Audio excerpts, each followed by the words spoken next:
special premiere presentation.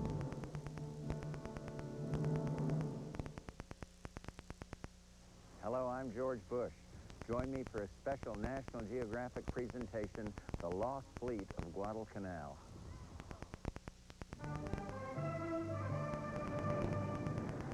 Guadalcanal, World War II's epic battleground. The 6 months of brutal combat claimed over 38,000 lives and changed history forever. There, men journeyed into an inferno of savagery, inhumanity, and terror. We were really shooting at anything that moved. We hit the Japanese, they got hurt. It was just one hell of a brawl. I've come to think that the spectacle of human beings killing each other is without equal. The devil in us makes us enjoy watching it. 50 years later, survivors are returning to Guadalcanal with undersea explorer Robert Ballard for an unforgettable journey into their past. There's your ship. Now, the Lost Fleet of Guadalcanal on this special edition of National Geographic Explorer.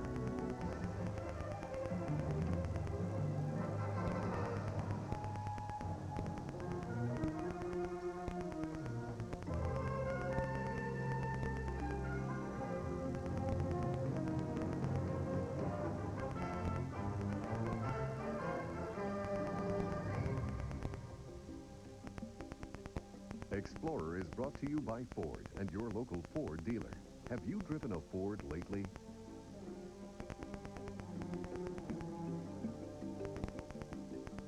This is the battleship Texas, the only surviving U.S. naval vessel to serve in both world wars. She saw action from the North Sea to the Pacific Ocean.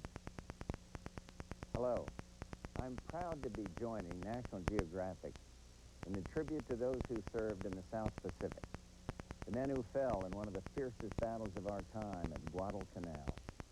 You know, the day I turned 18, I went down and enlisted in the Navy, and I was still in pre-flight training when we heard about Guadalcanal. For 6 months, they fought over that tiny South Pacific island, and the losses were enormous. And yet it was one of the defining moments of World War II. I got to the Pacific about 14 months later, and by then the war had begun to turn our way. Still, as a pilot on the aircraft carrier San Jacinto, I can tell you there was plenty of tough fighting left. On September 2nd, 1944, our group was sent out to attack the Japanese radio towers on a little island called Chichijima, about 650 miles from Japan. And in the middle of the bombing run, my plane was hit. We managed to drop our bombs and get away, but we had to bail out over the water. I was lucky enough to be rescued nearly 3 hours later by one of our submarines. My crew was less fortunate. 5 decades have passed since World War II, and now veterans from both sides, Allied and Japanese, are returning to the South Pacific. They come to honor their fallen friends. And coming with them is Dr. Robert Ballard, the man who found the Titanic and the battleship Bismarck. And with the cooperation of the U.S. Navy, he will be searching for the great ships that went down in those terrible battles. Ballard's bringing state-of-the-art technology. The survivors, well, they're bringing their memories. And yet each comes to retell the same story, the story of the lost fleet of Guadalcanal.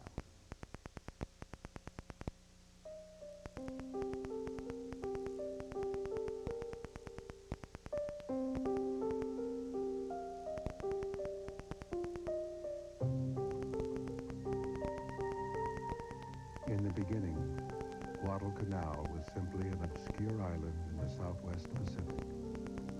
By the end, it was known as the Island of Death.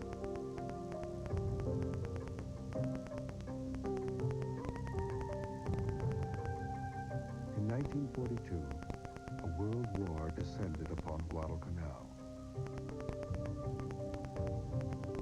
We didn't know what to expect. We didn't know what was coming, what was going to follow.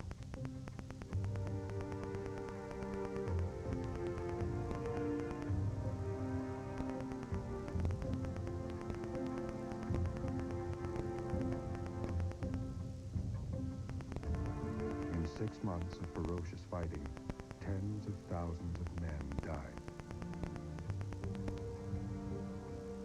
this type of savagery, one reverts to an almost barbaric type of existence, and you do things under these conditions that nobody in their right mind or normally would do.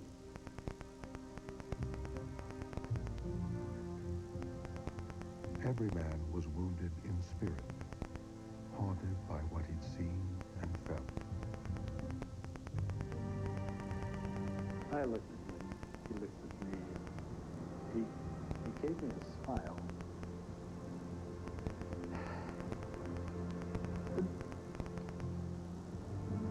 That was it.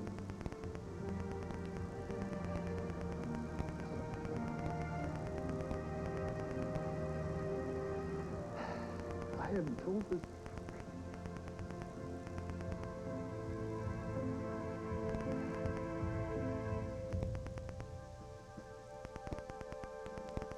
For 50 years, the Battle of Guadalcanal lived on only in memory.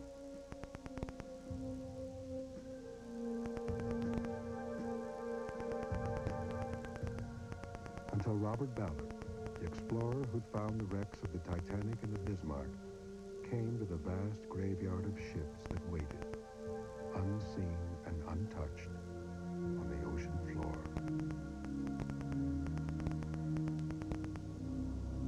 I've walked many battlefields on land. The guns are gone, the tanks are gone. But here, the ships are still locked in combat, frozen in time.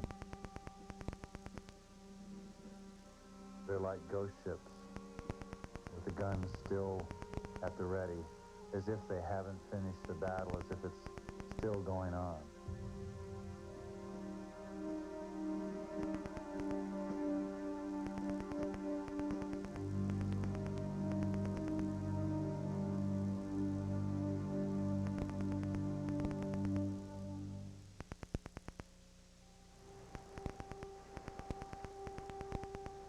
In 1992, Bob Ballard brought the research vessel Laney Choes to Guadalcanal in a joint expedition with the National Geographic Society and the U.S. Navy.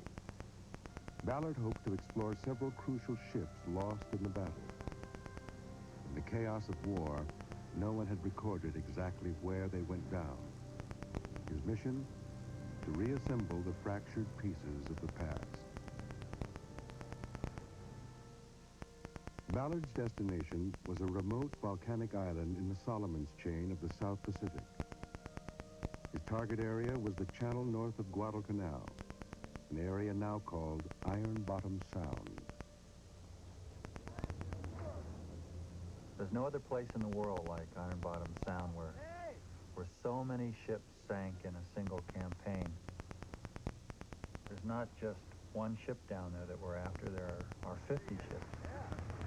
All set? We got you guys. Going down there should be like visiting a huge underwater museum, giving us an opportunity to visit a battlefield still waiting for us 50 years later. With Ballard were others hoping to make a connection to the past. Survivors, returned to Guadalcanal for the 50th anniversary of the battle, bringing their memories of 6 months of war. Good to meet you. What ship? Okay. We have veterans from both sides here, both American and Japanese. 50 years ago, these guys were trying to kill each other. Today, they're here together. And what we're hoping to do is to reunite these survivors with their old ships. I left my sword on board the Atlanta. You think I can go down? I know exactly where it is. If it's only a couple levels down, I think we can find it.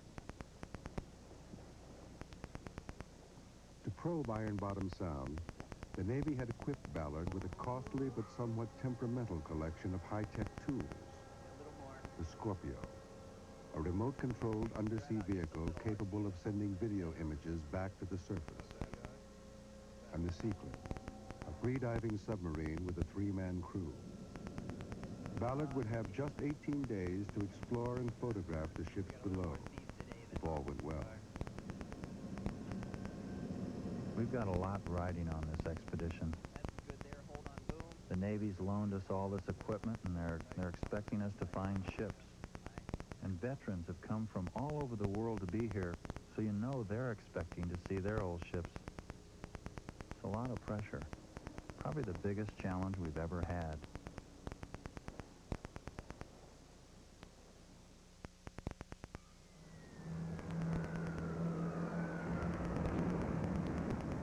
The war in the Pacific had begun in December 1941, when Japanese bombers raided the U.S. base at Pearl Harbor.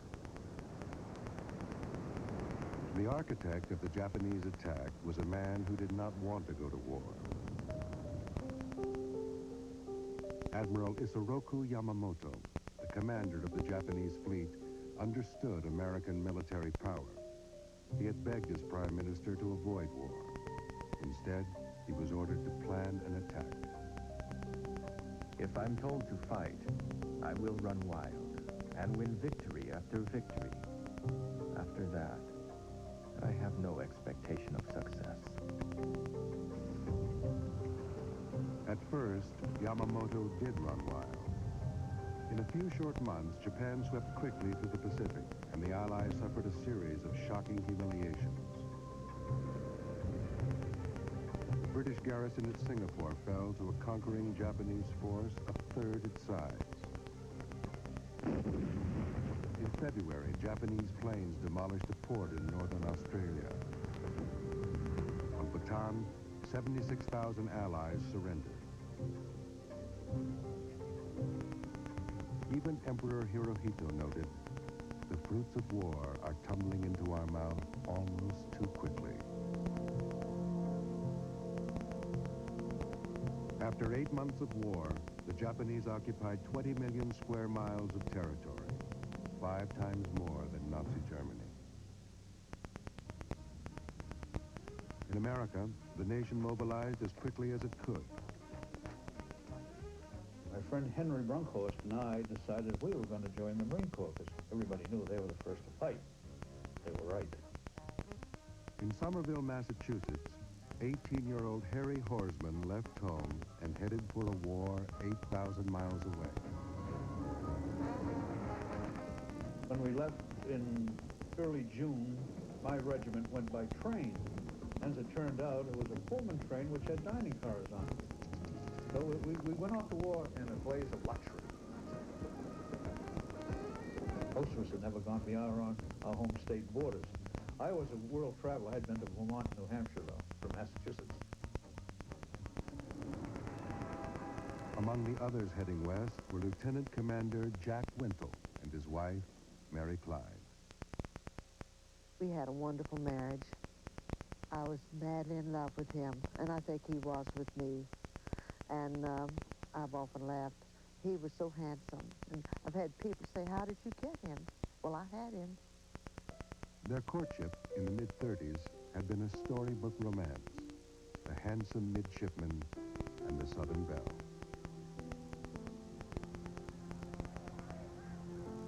Soon after Jack shipped out, Mary Clyde received the first in a long series of letters. Darling, I'll never forget the terrible letdown as I saw you pull away at San Francisco. It can only be erased by seeing you again and enjoying your loveliness by just being near you. You have all my love, now and forever. Jack.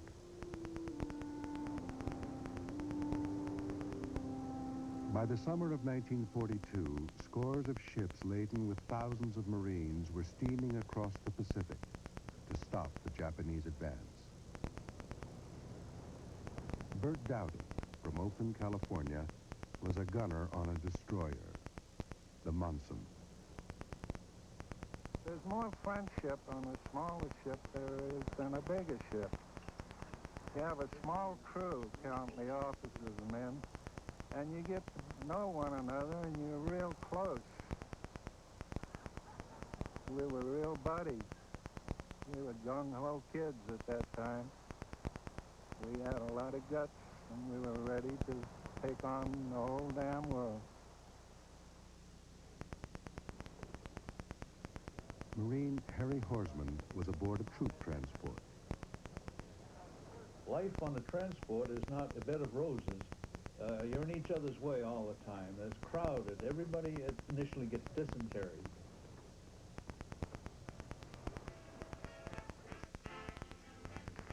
Somebody had a record player, but they only had one record apparently, and it was Cherry River Bean and the Carnival of Venice. We heard this all the way across the Pacific, those two songs.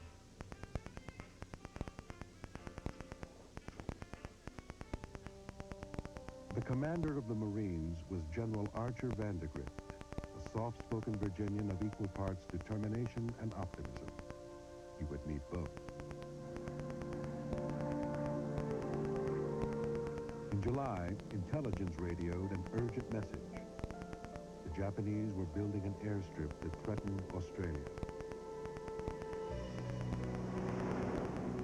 Soon, Vandergrift's task force, the first American offensive of the war, set out to take that airstrip. The target, an island called Guadalcanal.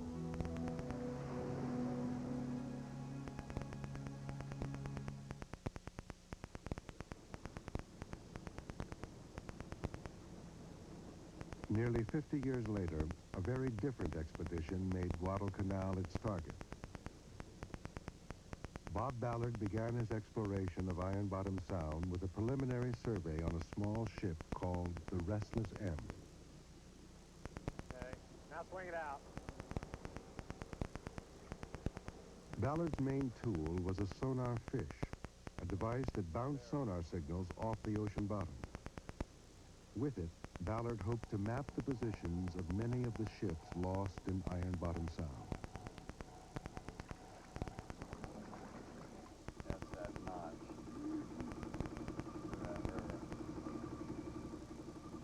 You'd think it would be easy to find ships in Iron Bottom Sound, but it's not. When the ships were sinking, no one took accurate positions.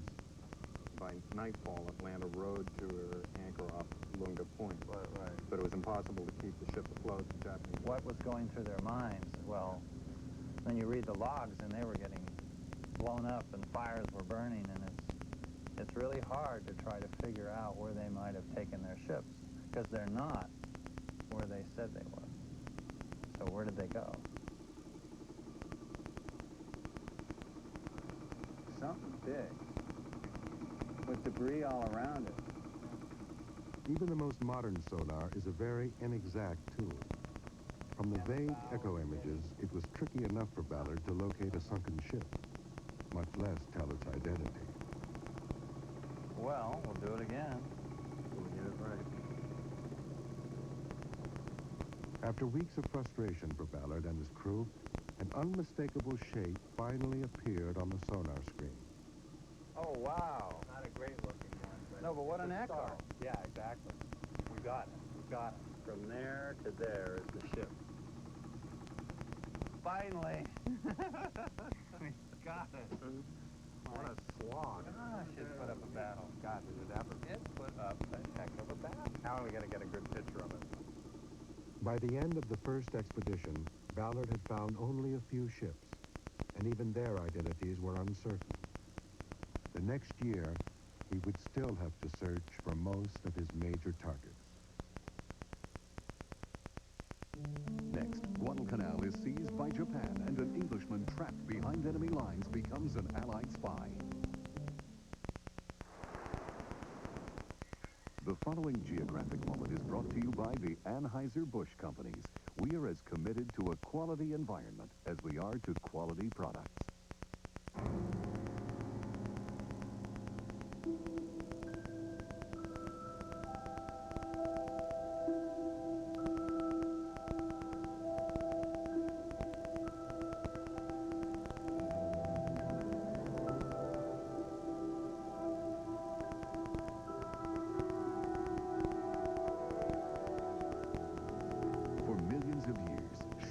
Inhabited our seas.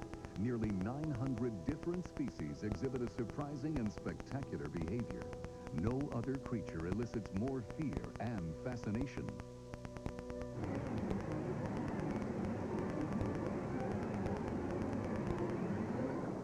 shark encounters. Next week on Explorer. A man with no friends, just a lot of enemies, and guts to do what no one else would. A maverick and a legend. David Carradine is Mr. Horn. 8:05 Eastern, Monday night on TBS.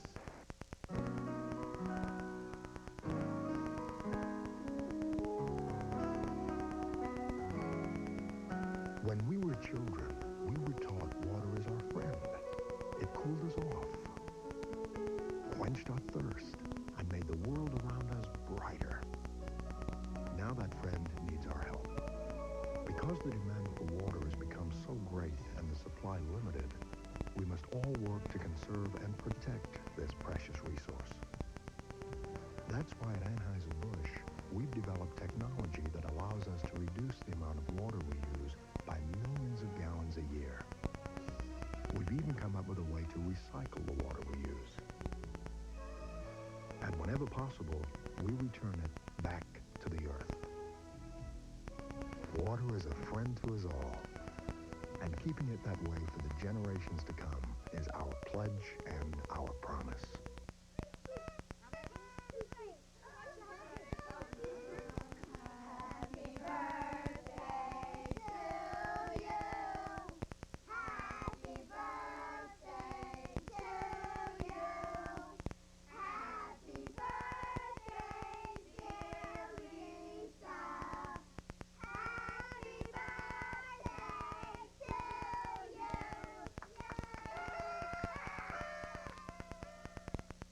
There's a whole lot more color in this Kodak Gold film. So drop it where you see the Kodak Color Watch seal. Start with Kodak film, finish at the Kodak Color Watch seal for great color. No seal, who knows, right? Right. Lower grade mustard seeds may be good enough for ordinary yellow mustards, but only top grade seeds. Plus, all natural ingredients go into French's. Isn't your hot dog worth it? French's, America's favorite mustard.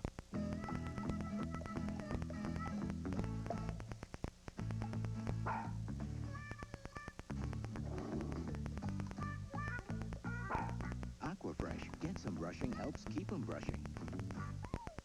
These gardeners have just been acclaimed world champions. What's the secret of their success? I use Miracle Grow and only Miracle Grow. Miracle Grow is best. There's not nothing like Miracle Grow. Hey, if world champion gardeners depend on Miracle Grow, shouldn't you? You know the music. You know the man. You know that somewhere, someone is going to commit murder. And you know who will make them confess. I killed him. Had to get rid of her. I did it. I killed him. Sunday nights will be murder with Perry Mason's primetime movie mysteries on TBS. Sit back, relax, think back to the night of the murder. It's Law and Order, the Perry way. Isn't it true that you lied about that? No. No. No. No. No. Isn't it all true? Yes. You know the music. You know the man. Perry Mason? You know what to do. Watch Perry Mason's primetime movie mysteries Sunday nights beginning June 13th on TBS. Thank you. We return to the lost fleet of Guadalcanal on National Geographic Explorer.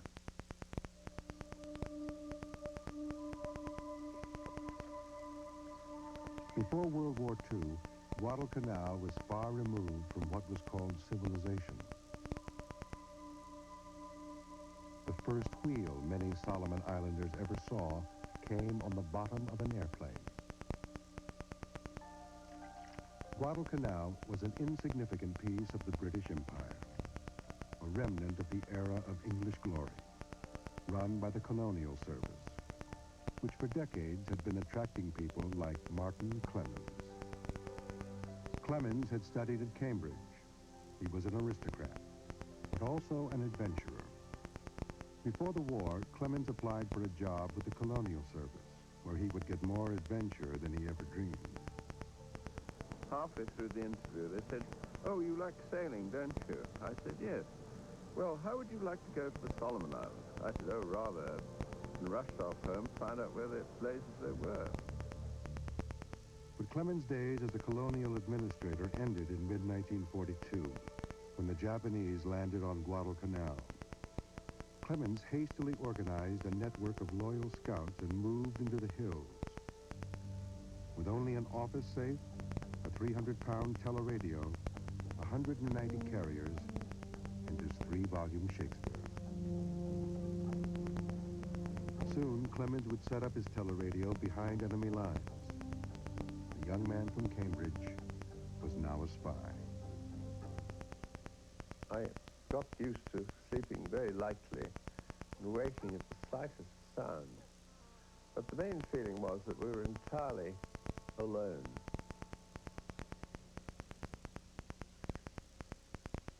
Clemens was isolated in the Guadalcanal jungle.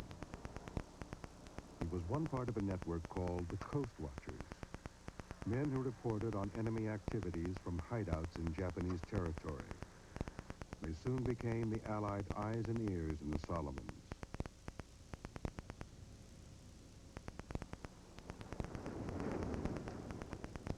Soon after the Japanese arrived on Guadalcanal, that it was quite obvious they were going to do some building, and the only thing they could be building was an airfield.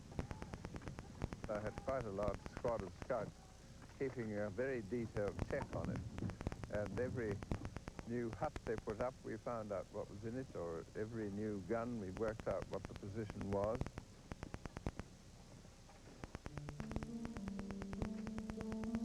The Japanese knew Clemens was there. They hunted for him. For months, he lived on taro root and good luck. He walked in streams to avoid bloodhounds. Still, Clemens kept sending in reports, waiting impatiently for the Allies to take action. That's a lot went through one's brain, and so many sensations of fear and no help in sight, and I couldn't see any coming for a very long time. On August 6th, Japanese workers set up beacons along their nearly finished airstrip, then drank sake in celebration. Martin Clemens despaired. In his diary he wrote, "Is nothing going to happen after all?"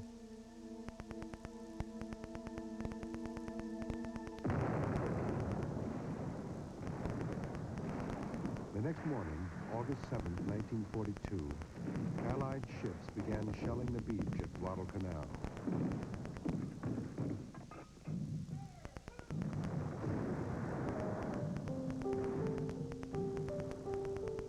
Neither side really wanted this island. To the Japanese, Guadalcanal was just another step south, but the Allies could not let them take it.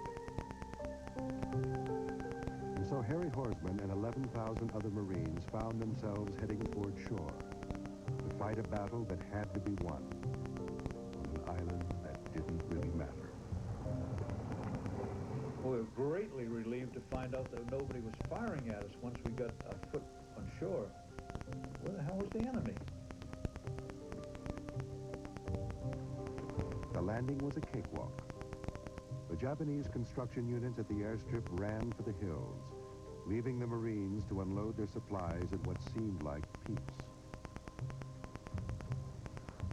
Thayer Soule was the Marine documentary filmmaker on Guadalcanal.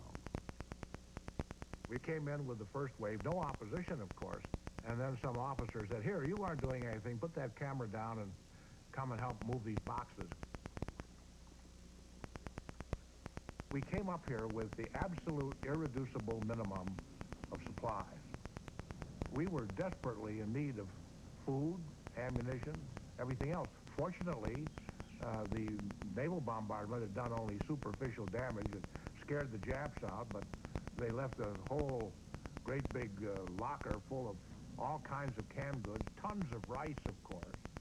And then also, I have to tell you about the beer that we found. There were cases and cases of this stuff in 1-liter bottles. And the fellas tried it, and they said it was terrible. And the language officer looked at it, and he said, "Well, I'm not surprised.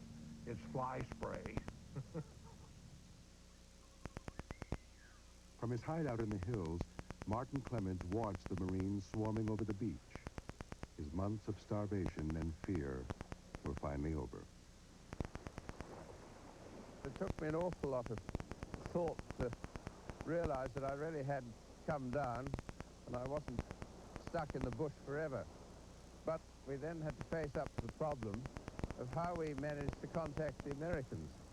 And I said, well, there's only one thing to do, and that's to form up in two lines, and we'll fly our Union Jack, and we'll just march down the beach. One morning, a Marine sentry beheld an amazing sight. Two ranks of minimally clad islanders, rifles on shoulders, led by one starving white man in tattered clothing and one small dog. The sentry raised his rifle, but he didn't shoot, and I tried to say something to him, but nothing happened. My mouth wouldn't speak. Clemens was soon given the job of supplying the Marines with scouts. His days as a spy were over. The Marines occupied only a small fraction of the island, but it was the crucial fraction. They had the unfinished airstrip. Vandegrift wrote home, "We have the place we set out to take. The fighting is now over." But the fighting was not over. It would last for 6 full months. Coming next, Japan wants Guadalcanal back and launches a vicious counterattack in the air and on water. NBA playoffs on TNT. Sean Kemp leads the Sonics into Phoenix for a showdown with Charles Barkley. The Western Conference Finals begin. Sonics versus Suns tomorrow at 9 Eastern on TNT. We could have spent the night at the movies, but we never get tired of this show. I like getting away, but not always by myself. Find out why more people are finding themselves in a Ford Explorer than any other vehicle in its class. The world's just too big to be left unexplored. Find yourself in an Explorer.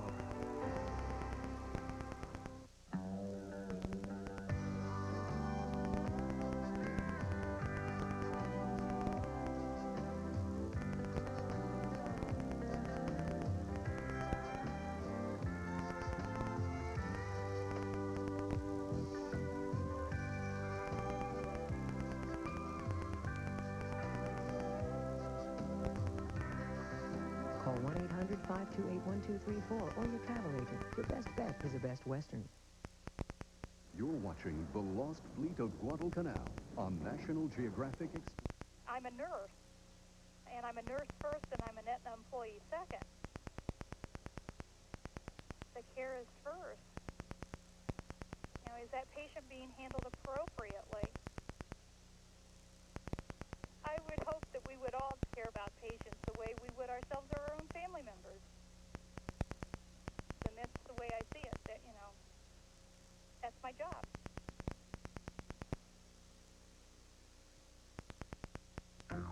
At the first tickly itch of athlete's foot, Desonex, do not stall. Desonex intercepts athlete's foot before it turns ugly, killing those grungy fungi before they get cracking and burning. There's a can at the store with your salvation in it. Come get it, or else don't claim Desonex. And for jock itch, Cruex is the #1 cure. Cruex kills jock itch fungus. This baby is going to have a very momentous year. A year of first smiles, first steps, first discoveries. And none of these first moments will ever happen again. Now, if you were this baby's parents, which film would you choose?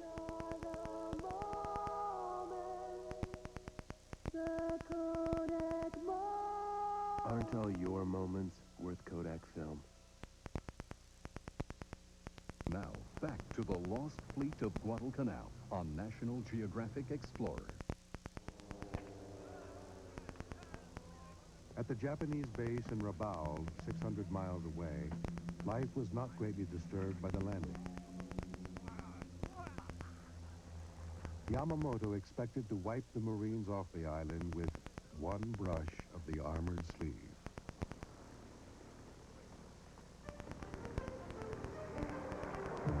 He immediately ordered a decisive counterattack by both sea and air.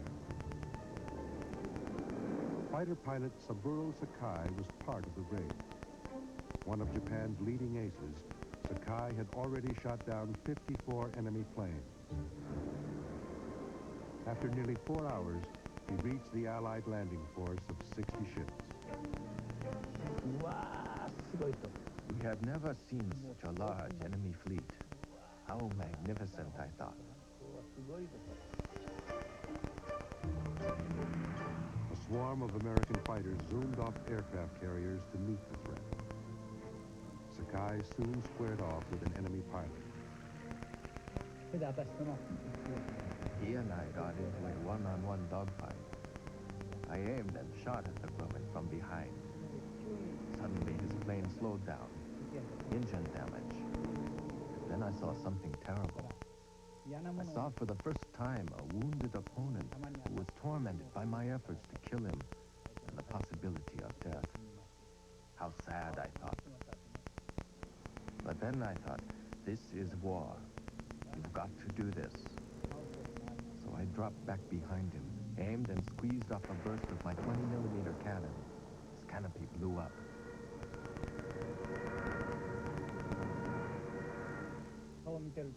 I prayed for this man whose face I had seen so clearly. Sakai next attacked a group of 8 dive bombers.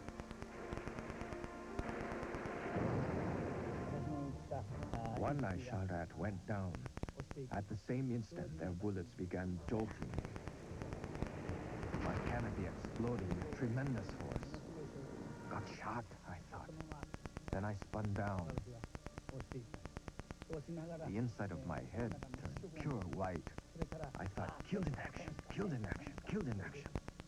I'd made others go through this many times, and now it was my turn. Sakai managed to gain control of his plane. Though horribly mutilated and drenched in his own blood, he flew for 5 more hours and landed at dusk, back home in Rabaul.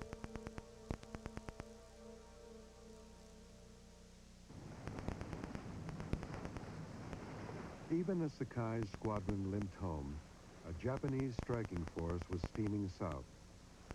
The next 36 hours would bring one of the most humiliating defeats in American naval history. A defeat caused by a brilliant admiral, Gunichi Mikawa, and an incredible chain of Allied blunders. The mistakes began early. An Australian search pilot sighted the Japanese fleet, but no one received his report for 8 hours. An American admiral took aircraft carriers away from the area.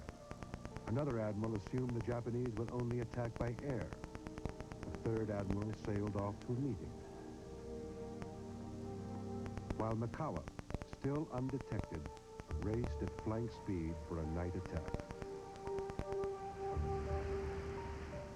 Korato Yoshie had joined the Navy at 17. He now operated searchlights on Mikawa's flagship, the Shokai. We were very nervous at dinner because we knew we'd be facing the enemy soon. I wasn't exactly scared, but the tension certainly took my appetite away. But I was division chief, and I didn't want to make the young sailors even more nervous. So I ate everything.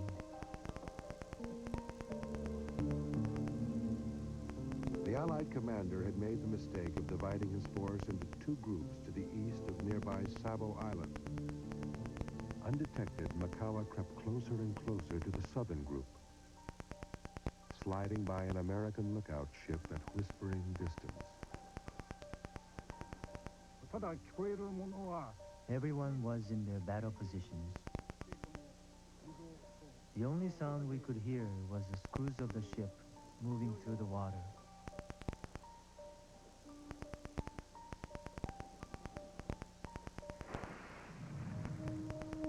At 1:38 a.m., Mikawa began firing torpedoes at ships that still didn't know he was there.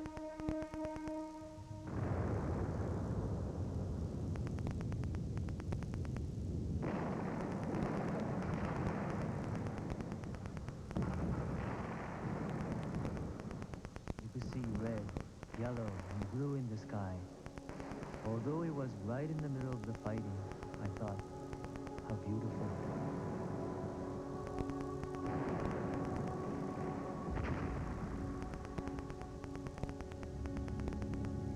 In 4 minutes, the Australian cruiser Canberra took 24 direct hits, igniting a tremendous bonfire amidships. Bert Warren was 4 levels below deck when smoke began to surge through the ship. Suddenly everything started to go down, the lights started to go down. We were losing revolutions from our engines, and everything was going dead. Then we had to find our way out through a darkened ship. All you could think of was to get some fresh air. This became a thing of prime importance in the mind, is to be able to breathe. Not just to survive, but to breathe. Warren finally reached open air, only to find the deck strewn with the wounded and dead. In 7 minutes, Makawa had devastated the cruisers of the southern group. He now turned toward the northern group, 5 miles away. Incredibly, the Japanese presence was still unknown. The captains and many crew members of all 3 American cruisers were literally asleep.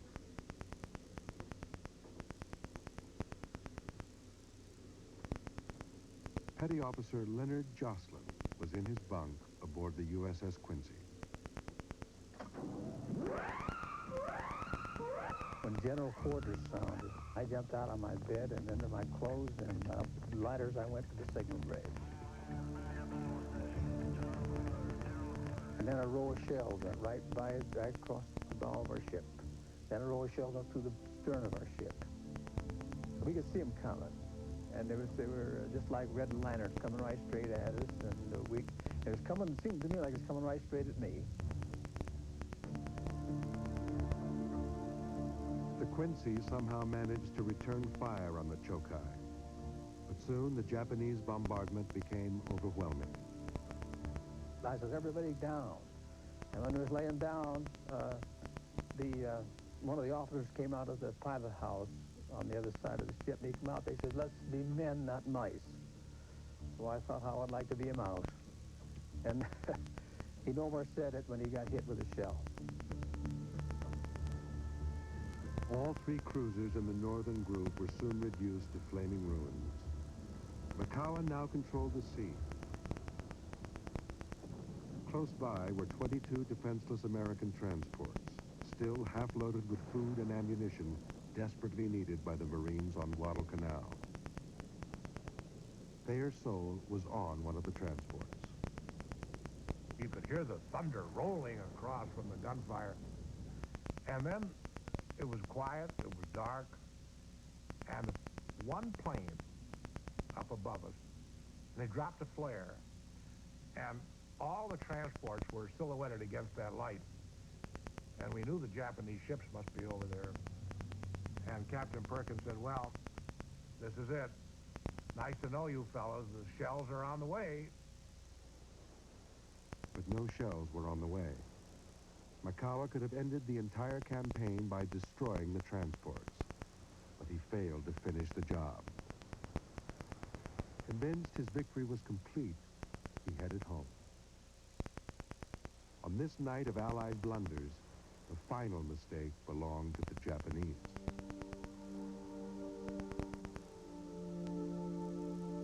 All the same, the Battle of Savo Island was one of the most crushing losses in the history of the U.S. Navy.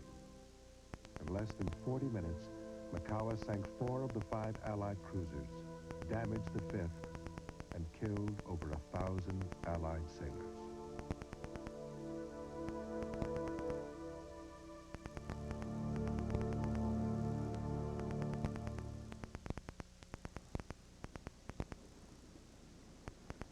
"50 years after the Battle of Savo Island, Bob Ballard returned to the site of the Allied disaster. He began his main expedition to Iron Bottom Sound with the research ship Laney Choest. After 2 days of sonar search, he located an object the size of an American cruiser. By mid-afternoon, both underwater vessels were ready to go. Ballard and his two-man crew went first in the Navy submarine Seacliff.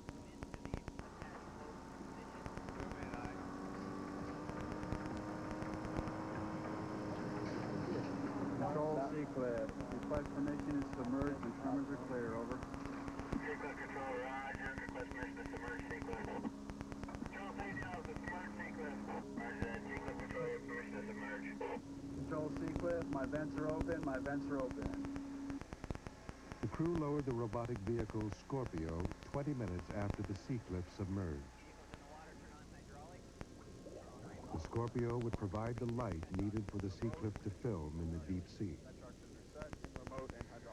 Its cameras sent video images back up to the Laney Choes, where operators controlled the movement of the robotic vessel with a joystick.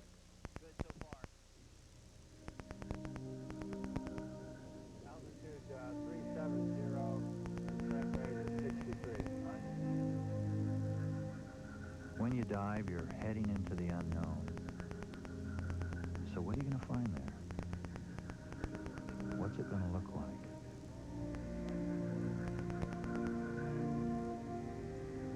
Ballard was searching for the Quincy, the first ship lost in Iron Bottom Sound.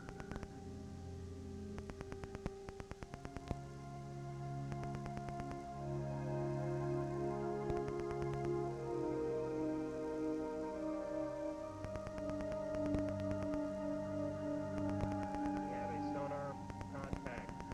Driving course 270 for 500 yards. We have a sonar contact.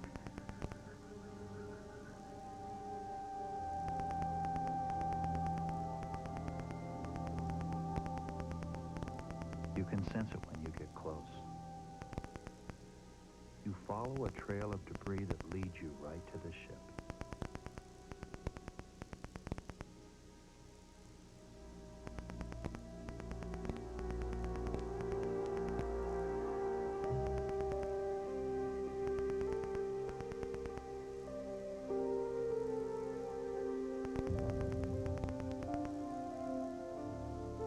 Ballard had found his ship. The wreck was without doubt the Quincy.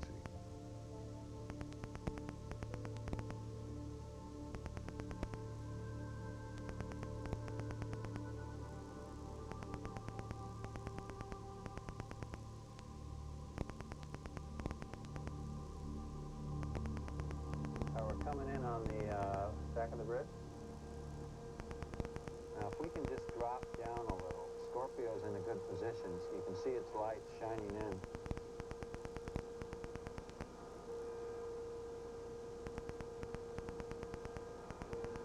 See the hole just above the bridge? That hole up there? They took a lot of shots right into the bridge. 1, 2, 3, 4, 5 shots. Wow. I don't see how anyone survived in there.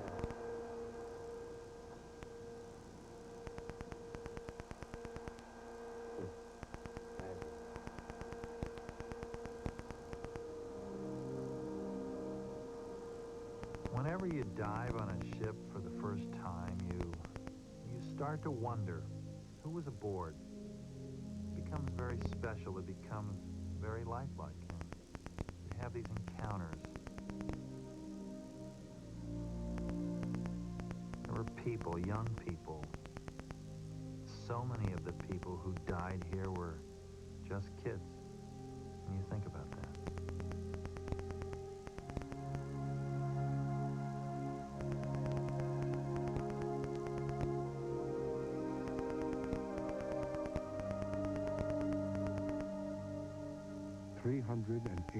men died on the Quincy.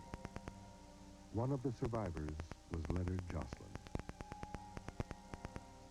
Years later, I'd have nightmares and dreams at night.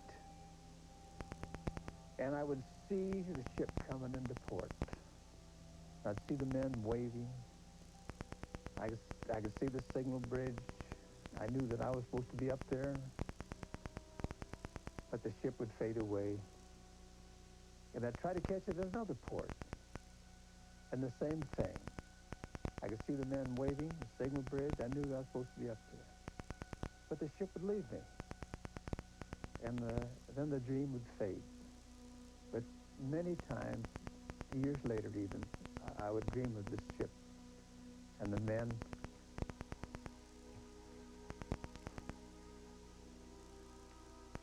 And they're waving at me.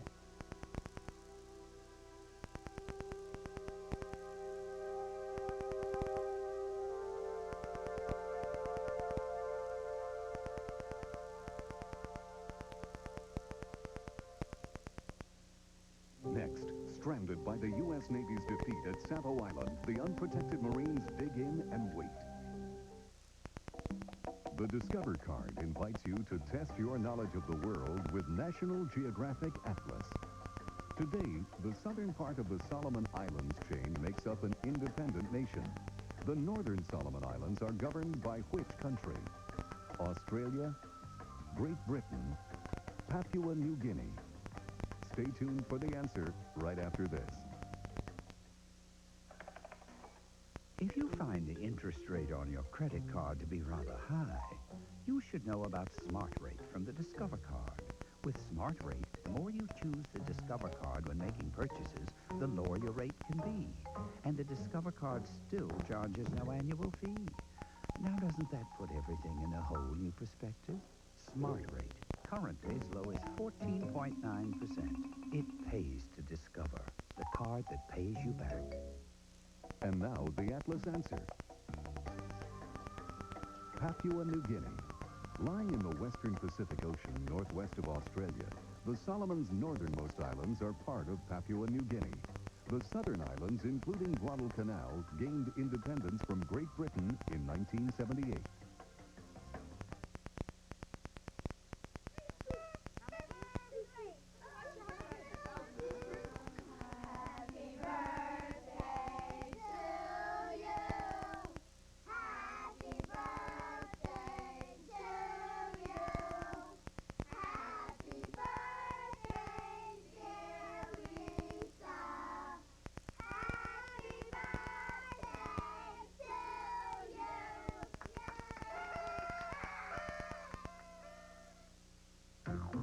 At the first tickly itch of athlete's foot, Desonex, do not stall. Desonex intercepts athlete's foot before it turns ugly, killing those grungy fungi before they get cracking and burning. There's a can at the store with your salvation in it. Come get it, or else don't claim Desonex. And for jock itch, Cruex is the #1 cure. Cruex kills jock itch fungus. They're here. Kodak brings your kids Mickey's Toontown Puppets. These are the moments. Don't let them pass you by. Straight from their cartoon home in Mickey's Toontown at Disneyland. The Kodak moments. Send for Mickey, Minnie, Chip, or Dale in their Toontown Puppet Theater. Yours for $3.50 each when you buy these Kodak products. See this display for the magic moments of Mickey's Toontown. Don't let them pass you by.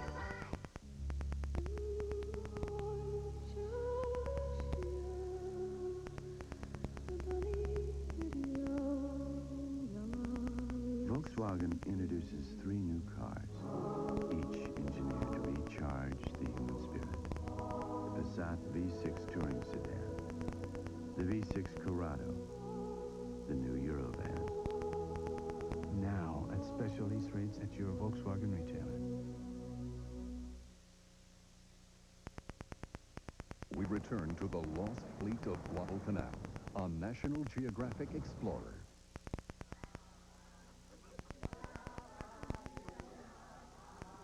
On the Solomon Islands, even the first week of war shattered the old colonial picture of the world. Tom Titulu had grown up on Guadalcanal and been educated by the British.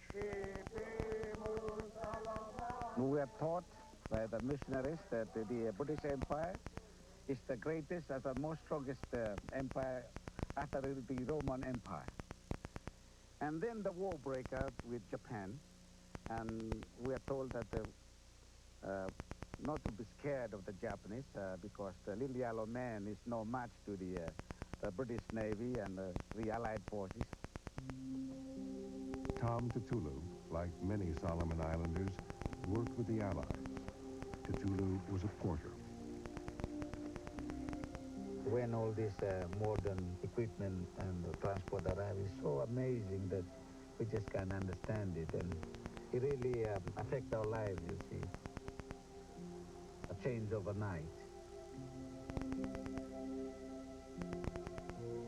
The Solomon Islanders assisted in what was now the Americans' critical task, finishing the airstrip.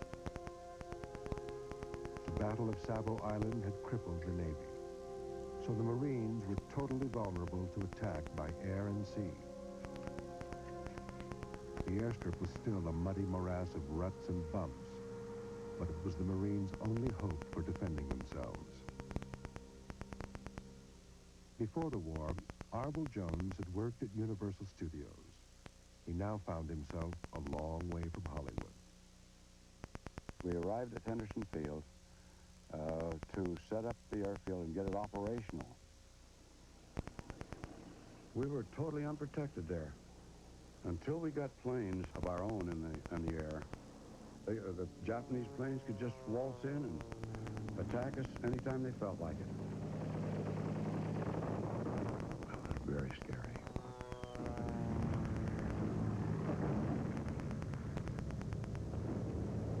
On August 20th, the Americans again spotted planes flying low over the airfield.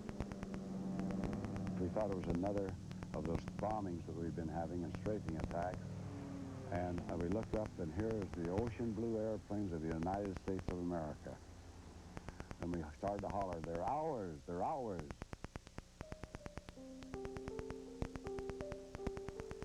The Americans were not the only ones who valued the airstrip. After crushing the Allied Navy at Savo Island, the Japanese now set out to take back Guadalcanal. 900 crack soldiers landed just east of the airfield. A young sergeant from Hokkaido, Sadanobu Okada, was one of those soldiers. The idea of the United States forces taking away the airfield that Japan had built, that was really humiliating. The leader of the Japanese force was Colonel Kiyoano Ichiki. Ichiki was a tough and tested commander. He was also supremely confident. But he had reason to be confident. Japanese soldiers had overwhelmed the Allies in every previous battle. I think the Ichiki unit was the most elite unit in the entire Japanese army. We, the initiated into battle, you might say we were like Hollywood High School. We were going up against the Los Angeles Raiders. On August 20th, Harry Horsman and the other Marines dug in on the bank of a sluggish river they called the Tenaru. The Marines didn't have long to wait. Ichiki did not scout American positions, and he did not try to avoid them. We just naturally assumed that we could break the enemy line if we charged in a night assault.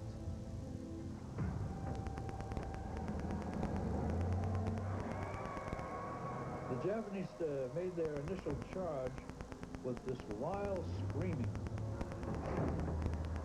It was eerie.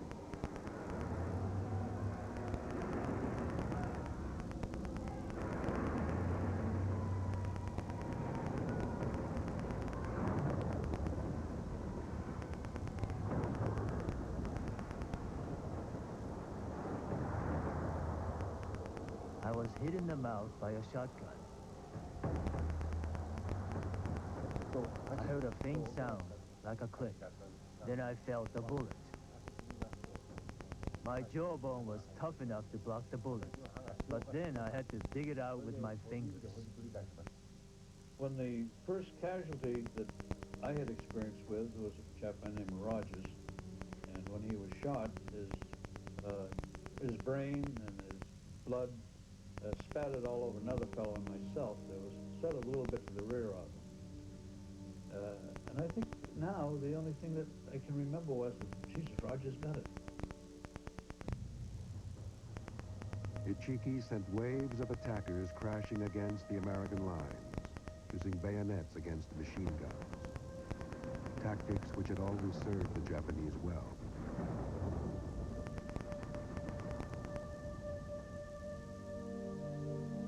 When daylight came, the sight before us was almost unbelievable. There were hundreds of mangled bodies over there. And we took, I suppose, great satisfaction in our work. Ichiki's elite detachment had been annihilated. Ichiki hurried back to camp in shame. He tore his regiment's flag to tatters, burned the scraps, and committed harakiri. Of course, I'd never seen enemy dead before. Most of the people there had, and it was a shattering experience. And I remember thinking at the time how fortunate we were that we weren't there, lying dead. We took very, very, very few prisoners. Several of those who were tried to be taken prisoner killed themselves right there on the spot. Some took shots at their rescuers, if you want to call us rescuers, at that time.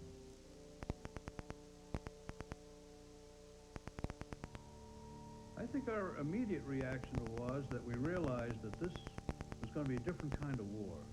This was to be a war of savagery. Set the tone for the rest of the war in the Pacific. Coming up, after 50 years, a survivor of the fierce Battle of Savo Island sees his ship's final resting place. It's a TBS salute to the Duke on his birthday. How's that? 4 movies. The more the merrier. Of nothing but the Duke, of course. Thanks. But it's not just about shooting and punching. Why not?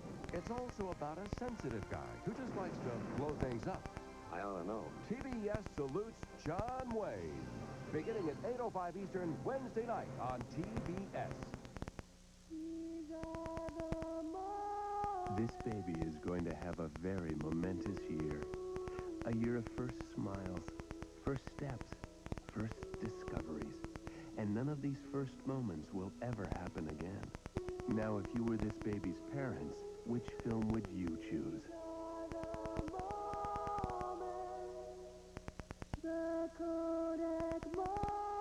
Aren't all your moments worth Kodak film? On the backyard stool for a midnight snack. Something always picks when you rip the pack. Like a long lost friend that's just come back. Evidence must have happened. Open your hand and smile. Those happy colors and the milk chocolate that melts in your mouth, not in your hand. Open your hand and smile. Open your hand and smile. Evidence must have smiled. Open your hand and smile. The Lost Fleet of Guadalcanal will continue on National Geographic Explorer. Hot breakfast idea. Smucker's Peach Preserves on cereal. Jams are naturally fat-free, less than 20 calories per teaspoon. A real man's breakfast. With a name like Smucker's, it has to be good. Attention heartburn sufferers. If antacids work, why do I keep getting heartburn? You know, frequent heartburn may be a sign of a more serious medical problem. Your doctor has treatment plans that can help. Frequent heartburn. Isn't it time you talk to your doctor? Monday night. I'm looking for Mr. Horn. They call him the White Indian, the man with no friends, just a lot of enemies. Why don't people like you? With the guts to do what no one else would. Don't even think about it. From tracker to high-priced bounty hunter. I've never yet been hired for a job I couldn't do. A maverick and a legend. David Carradine is Mr. Horn. 8:05 Eastern, Monday night on TBS. It has a highly advanced, finely tuned suspension, a powerful V6 engine, and a specially designed steering system that responds instantly to the slightest turn of a wheel. The 7-passenger Nissan Quest. It doesn't handle like a car. It handles like a very good car. Nissan Quest. It's time to expect more from a minivan. We return to the lost fleet of Guadalcanal on National Geographic Explorer.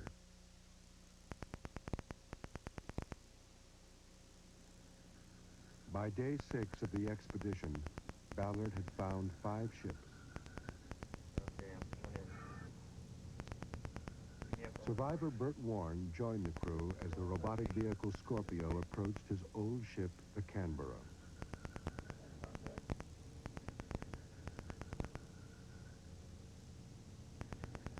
That's the bow. It's really something to see the look on the face of the veteran when he finally sees his ship again. It's like a window into time. The first time I saw Canberra was from Botanical Gardens in Sydney. She was white. She looked a white lady. She just looked beautiful.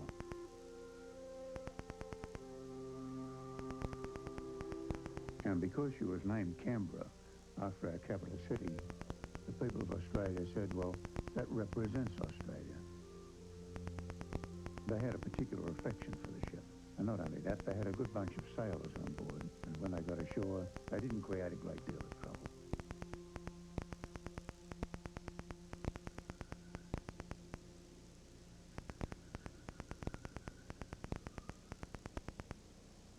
Don't lose visual. Get off about 10 feet. Would you like to try your hand at the stick?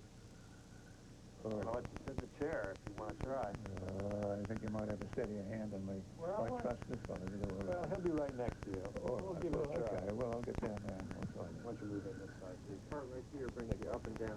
Okay, push it down, the vehicle goes down. Push it up, the vehicle goes up.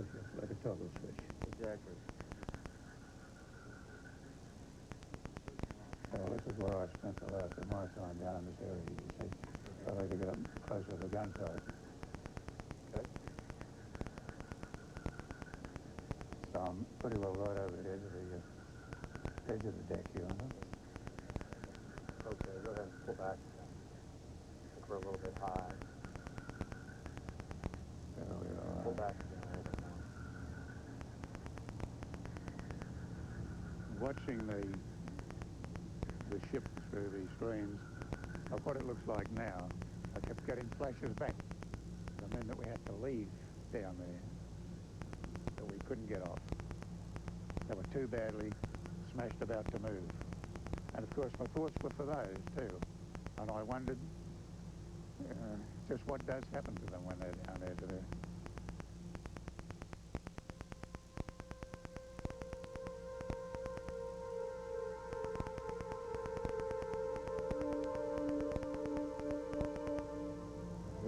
Some mixed thoughts when I saw Canberra. Now to see it, she looked pretty nice with a blue background and green weed and little white and yellow groups of coral. She looked as though she was a nice lady with a couple of bouquets stuck around her. And I reckon that was pretty good.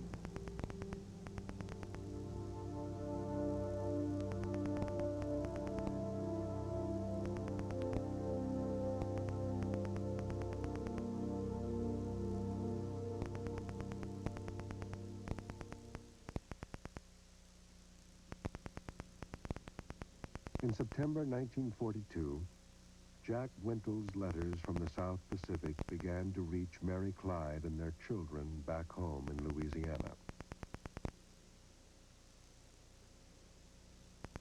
I was lonely when he went away. Naturally, I was for him. And we didn't know how long it was going to be.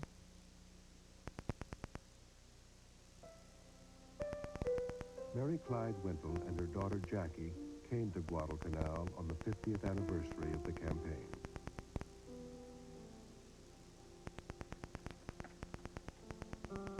Wish I could see you, Jackie, and Judy for a little while. The girls must be growing a good deal.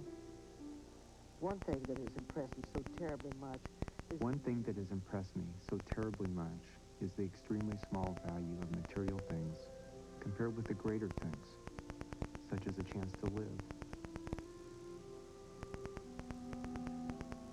picture almost speaks to me. The only difficulty is that you're so far away that I can't touch you. I reach for you 1,000 times a day. Why are we tortured so?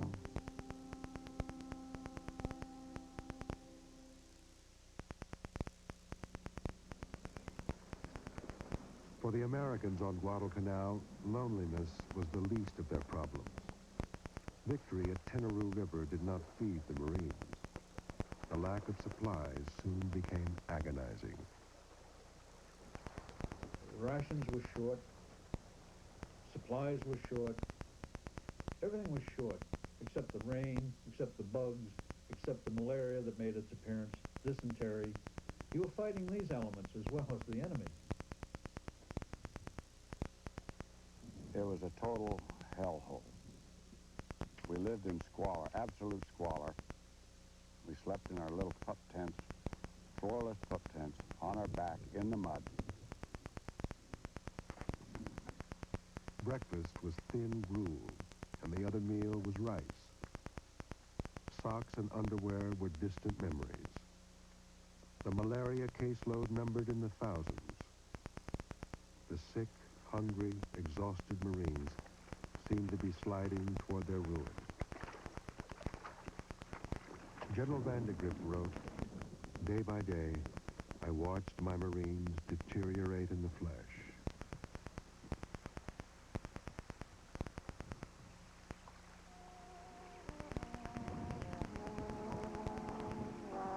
One night, some of the first broadcasts of Tokyo Rose came on the radio, and she played the latest beautiful music of Glenn Miller and Tommy Dorsey. Hello, you fighting orphans of the Pacific. This is All Request Night. And I've got a pretty... She'd say, "Don't you wish you were in the arms of your lover in Griffith Park tonight?" She'd say sweet things to us, you know, and then she'd get very dramatic, and she'd say, "You Marines, you 5th Marines on the Mintanaka'u, we know right where you are, and tomorrow you will be dead." For the Marines, surrounded on their small corner of the island, there was nothing to do but wait for the day when the enemy would come. We didn't know what to expect. We didn't know what was coming, and what was going to follow.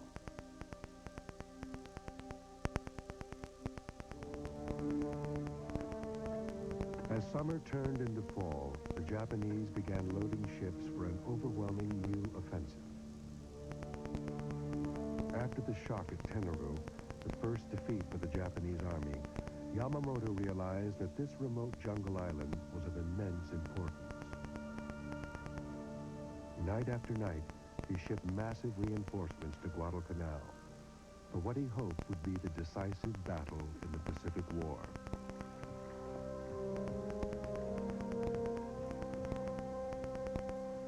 Even as the Japanese massed on the island, General Vandergrift received a message from his commanding officer.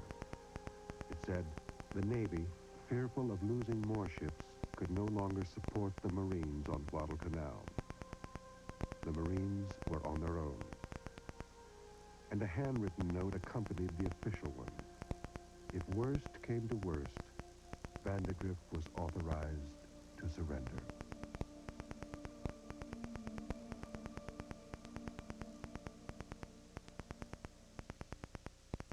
Japan's relentless shelling destroys the airstrip on Guadalcanal and the Marines' best hope for defense. Next. Explorer is being brought to you by Volkswagen. Enjoy the unique driving experience called Fahrvergnügen, only in a Volkswagen.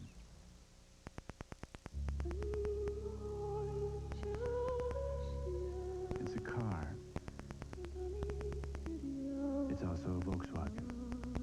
So it comes from a belief that driving is passion, that a car isn't 2 tons of heartless steel and high technology, but a friend.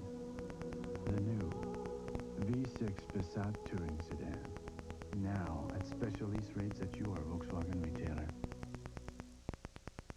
On a backyard swing for a midnight snack. Something always picks when you rip the pack. Like a long lost friend that's just come back. happen. Open your hand and smile. Those happy colors and the milk chocolate that melts in your mouth, not in your hand. Open your hand and smile. Open your hand and smile. Open your hand and smile. The following is a geographic moment.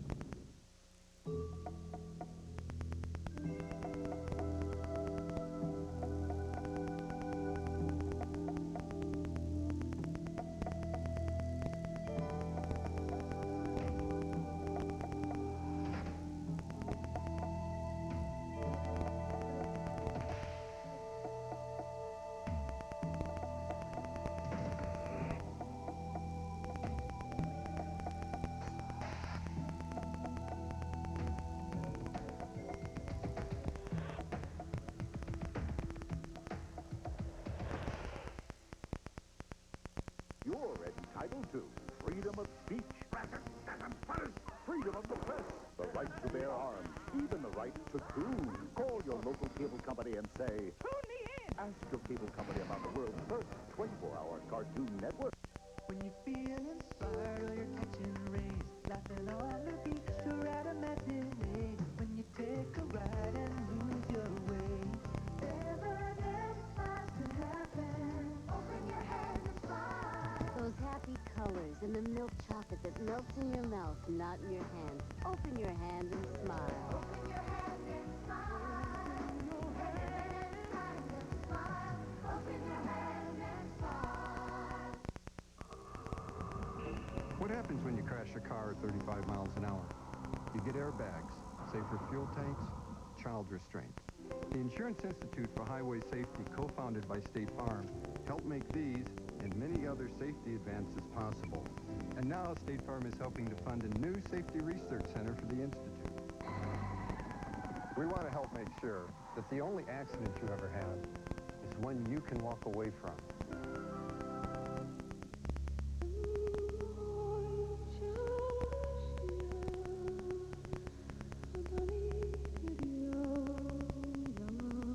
Volkswagen introduces 3 new cars, each engineered to recharge the human spirit. The Passat V6 Touring Sedan, the V6 Corrado, the new Eurovan. Now at special lease rates at your Volkswagen retailer. Now, back to the lost fleet of Guadalcanal on National Geographic Explorer. In his first 10 days at Guadalcanal, Ballard had filmed several of the lost ships he was after. With a week left to go, he began to search for the powerful battleship Kirishima, the largest ship in Iron Bottom Sound. Kirishima is the ship we want the most, but it's going to be tough. All we have to go on is where the Japanese admiral said it went down, but we've been in Guadalcanal for weeks now, and none of the ships have been in the admiral's positions. We're getting close to the admiral's position. Well, there's nothing there. Nothing. Mud. Lots of mud. Searching for ships with sonar is a very frustrating business. It can fool you. You can go by a rock formation, a geologic feature, and think it's a ship when it really isn't. More geology. More geology. More geology.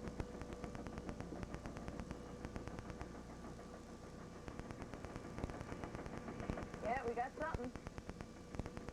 Probably more geology. That's it. Well, but it's got to be Look a at it. big It's something. going. Look at that. What's its length? Thanks. 150 meters. Bigger than a Still destroyer. going, man. Big. 170 meters. 170 meters. 170 meters. That's it. All right. Hey, we got it. All right, We got it. tell people we got it. We got it. We Yeah, got we it. got it. Look at it. Oh my God. Look at it. How big is it? Let's dive on it. But Ballard's elation was short-lived. The battery of the submarine Seacliff failed to take a charge. At the same time, the power supply of the robotic vessel Scorpio burned itself out. The expedition had suddenly hit the wall. the worst part of the expedition. We have 14 ships identified, and the submarine's broken.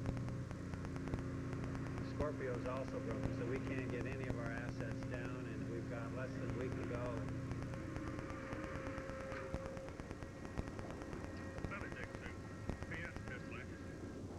Transformer shot.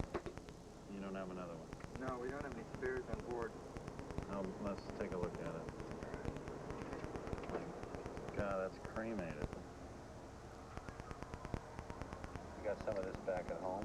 Yeah, we've got a spare back in the other vehicle that we can cannibalize and bring that out here, but it could be anywhere from 1 to 3 days before we get a flight in. Forget it. Okay, this is serious stuff. We just find the battleship and now we can't film it. It's never easy, and there's always a problem. The part is on another submarine out at sea right now that has to come into San Diego, drop the batteries out of that submarine, steal the parts, jump on an airplane, fly halfway around the world to get the parts here. It's maddening.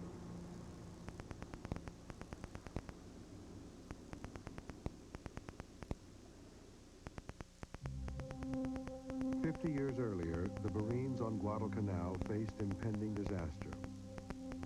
They controlled only a shallow arc of land on a large island.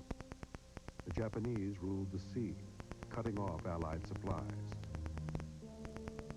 But the Americans had one trump card, the pockmarked rutted track called Henderson Field. Whoever held Henderson Field held the key to victory.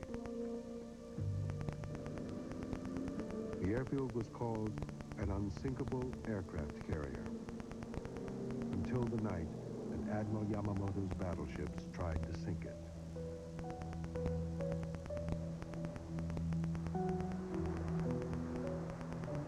On the island, on October 12th, was my birthday. I had now reached the advanced stage, through a lot of good luck, to be 19 years old. And lo and behold, about 1 a.m. on the 13th, this tremendous blasts all of a sudden occurred, seemingly to us out of nowhere. Boom. And a big flash of light rose up out of the iron bottom sound against those low-hanging clouds, and a staccato pounded against those banks. And this went on, louder, like freight trains whizzing over your head. And I thought, Jesus, I'll never live to see my 19th year. Hell of a time. I only have one day at being 19. General Vandergrip wrote, "Until someone has experienced shelling, he cannot easily grasp the sensation of helplessness, fear, and shock. A man comes close to himself at such times.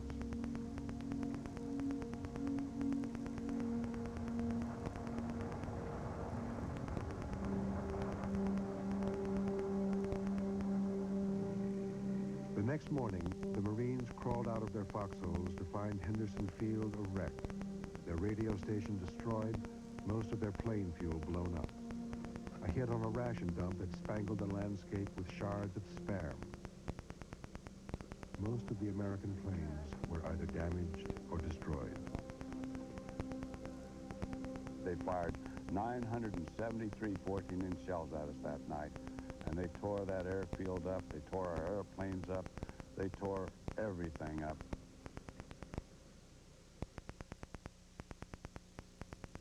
With American planes disabled, the Japanese were free to land troops for a new offensive. The next day, the Marines woke to a humiliating spectacle. A huge task force calmly unloading soldiers in plain view of the Americans. The Japanese are landing men, equipment, artillery, of which we could do nothing about. We were powerless at this point. And we were given gunny sacks, which we were told had the last of the rations you're going to be issued and the last of the ammunition. It wasn't too good a future at that point.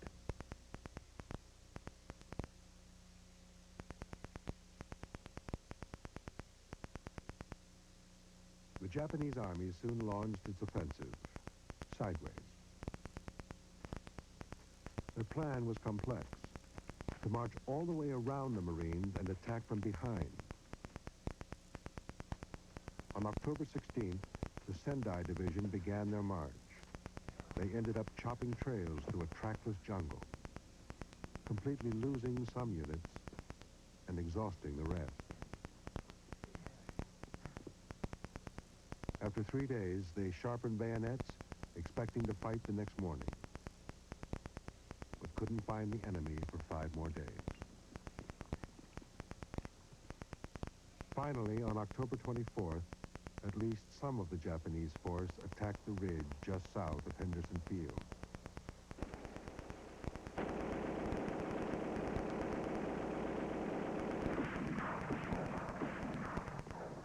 The Japanese outnumbered the Marines by 3 to 1. But they charged straight at fortified positions. These dubious tactics seemed to work. After days of furious fighting, the Japanese took the crest of a ridge west of the airfield. On October 25th, they radioed, "Banzai, right-wing captured airfield." The report was premature. Marine artillery blasted the Japanese off the ridge. The Americans surged forward, and the battle was over. 2,200 Japanese lost their lives. American deaths numbered just 84.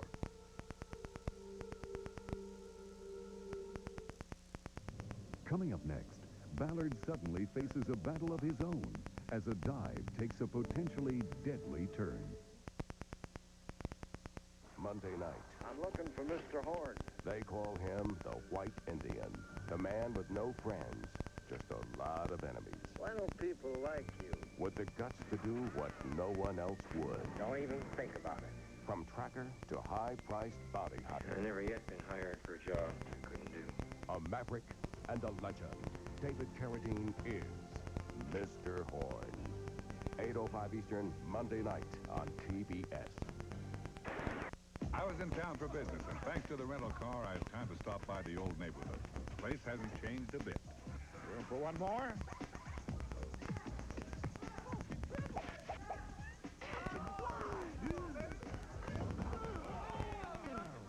Can't be the shoes. Dollar is right on the airport, right on the money, with unlimited mileage and locations worldwide. Hey, it's gotta be the shoes, right? Nope, it's the rental car. Call Dollar, the official car rental company of the NBA. Oh, yeah. Consider the interest you're paying on your credit card. Thanks to Smart Rate from the Discover card, there's a chance to go lower. Now, the more you choose the Discover card when making purchases, the lower your rate can go. And since it's still no annual fee, that's a whole new bottom line. Smart Rate, currently as low as 14.9%. It pays to Discover, the card that pays you back. You're watching The Lost Fleet of Guadalcanal on National Geographic Explorer. This baby is going to have a very momentous year. A year of first smiles, first steps, first discoveries. And none of these first moments will ever happen again. Now, if you were this baby's parents, which film would you choose?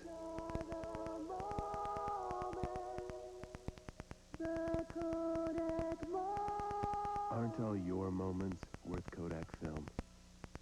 Each year, thousands of people die in house fires. Tragically, many are children. That's why State Farm developed a program called Smoke Detectives. It helps teachers teach fire safety to their students. Kindergartners to 6th graders learn how to recognize fire hazards, develop escape routes, and handle fire emergencies. In just 2 years, nearly 70,000 kits have been donated to schools. And State Farm wants your school to have one, because a child's safety is everyone's concern. On a backyard swing for a midnight snack. Something always picks when you rip the pack. Like a long lost friend that's just come back. Evidence has to happen. Open your hand and smile. Those happy melts in your mouth, not in your hand. Open your hand and smile. Open your hand and smile. Open your hand and smile. We return to the lost fleet of Guadalcanal on National Geographic Explorer. For the Japanese Army, the aftermath of the battle for Henderson Field was as bad as the bloodbath itself. The Sendai Division had to retreat the way it had come, through 30 miles of swamp and jungle. This time, it would be without food. One officer wrote in his diary, October 27th. We haven't eaten for 3 days. I have to rest every 2 meters. October 29th. I don't know how many men must be left behind today. the soldiers abandoned their equipment. They started to eat leaves, bark, roots. The entire Japanese force was starving. They began to call Guadalcanal the Island of Death.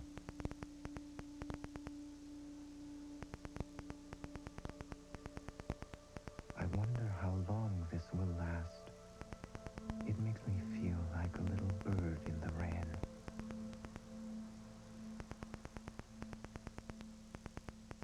Artillery officer Akio Tani was one of those starving on Guadalcanal. Very often, we would smell the delicious scent of the food cooking at the American base when the wind wafted our way. I received a packet of black tea just one time. I didn't drink the tea. Drinking it would have been wasteful. I ate it. As the Japanese soldiers retreated, starving and defenseless, many were taken prisoner. Most of the Japanese army soldiers were in very bad shape. Instead of fighting, they were looking for food. And so when we captured them, they were very grateful that we were feeding them at the POW compound. Roy Wihata, a second-generation Japanese-American, was assigned to military intelligence. Over 20 years before, his parents left Japan with a dream. They came to America to find a better life. After Pearl Harbor, they lost their farm. They lost everything but an album of photos. Roy's family was sent to an internment camp in Arizona, while Roy was in Guadalcanal fighting for his country. I thought that I was doing the correct thing at all times, and there was no hesitation on my part to even fire at any Japanese soldier if they were on the other side of the front line. On Guadalcanal, Wihata volunteered to interrogate Japanese prisoners. The Japanese commanders never expected their soldiers to surrender. They hadn't even told their soldiers not to talk. So it was very easy to get information from the prisoners. The early prisoners were bleeding in their mouth, and I asked them, why, how come you have injuries around your mouth? He said the Marines used to use their rifle butt to take out all these gold teeth that they had in their mouth. So this is how I found out they were treated poorly by some of the Marine soldiers. We took some prisoners, and a guard was placed on them. In the middle of the night, he shot them. Why? He got tired of standing watch, so he shot them. We knew that they didn't try to escape. They couldn't. So, and in this type of savagery, one reverts to an almost barbaric, everyday type of existence. And you do things under these conditions that nobody in their right mind or normally would do. They probably, and us, but we did them.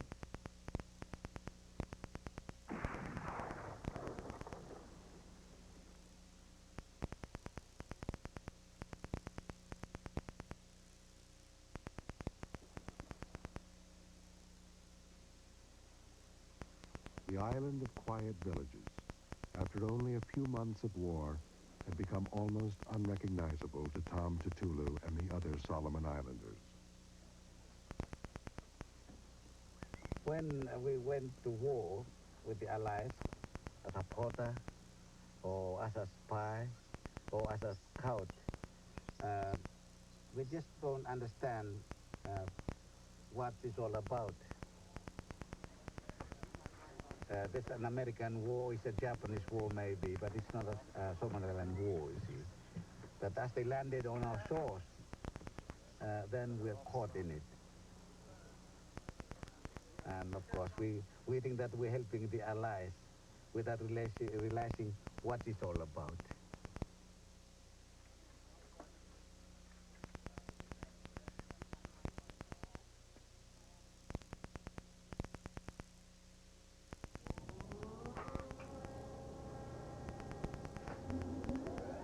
After nearly a week of waiting, and with only 4 days left in Guadalcanal, the expedition's submarines were finally functional.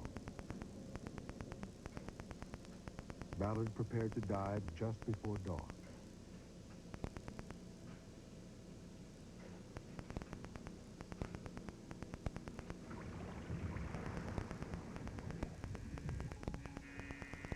Service control, this is Seacliff, Delta 2.5, over.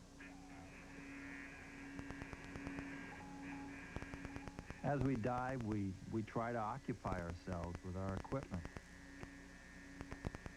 checking our sensors, 456% rated, 50 making sure we're on course. No target on the sonar. But what you're really thinking about is what we're going to see when we finally get down there. But as Seacliff neared the ocean bottom, Ballard suddenly noticed something very disturbing on his carbon dioxide indicator. CO2 is going up. Yep, it's going up. As the CO2 level rose, oxygen was disappearing. Breathing would soon become impossible. Seacliff control. The Seacliff was 3,000 feet deep. The ascent back to the surface would take over an hour.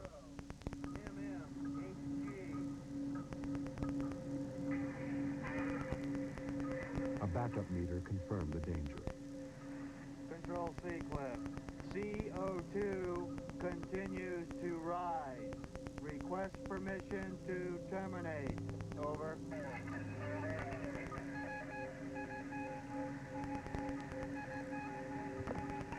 Fighting panic, the men were soon forced to use an emergency oxygen supply.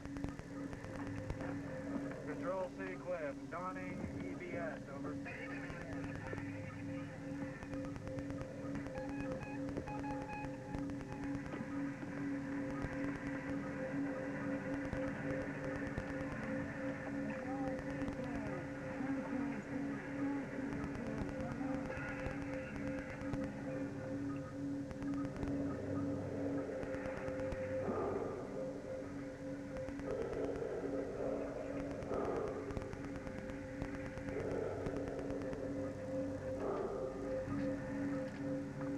Control Seacliff.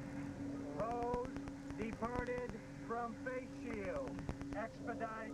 With one oxygen mask out of commission, the three divers had to share two masks.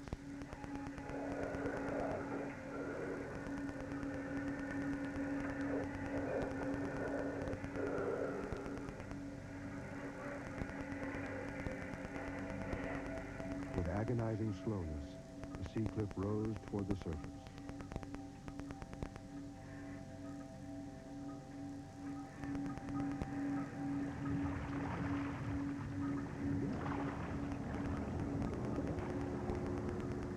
We came here to document the war, to document the insanity that took so many lives. But the last thing I expected was to join the men who died in Iron Bottom Sound. I'm glad we survived this one. Interesting dive.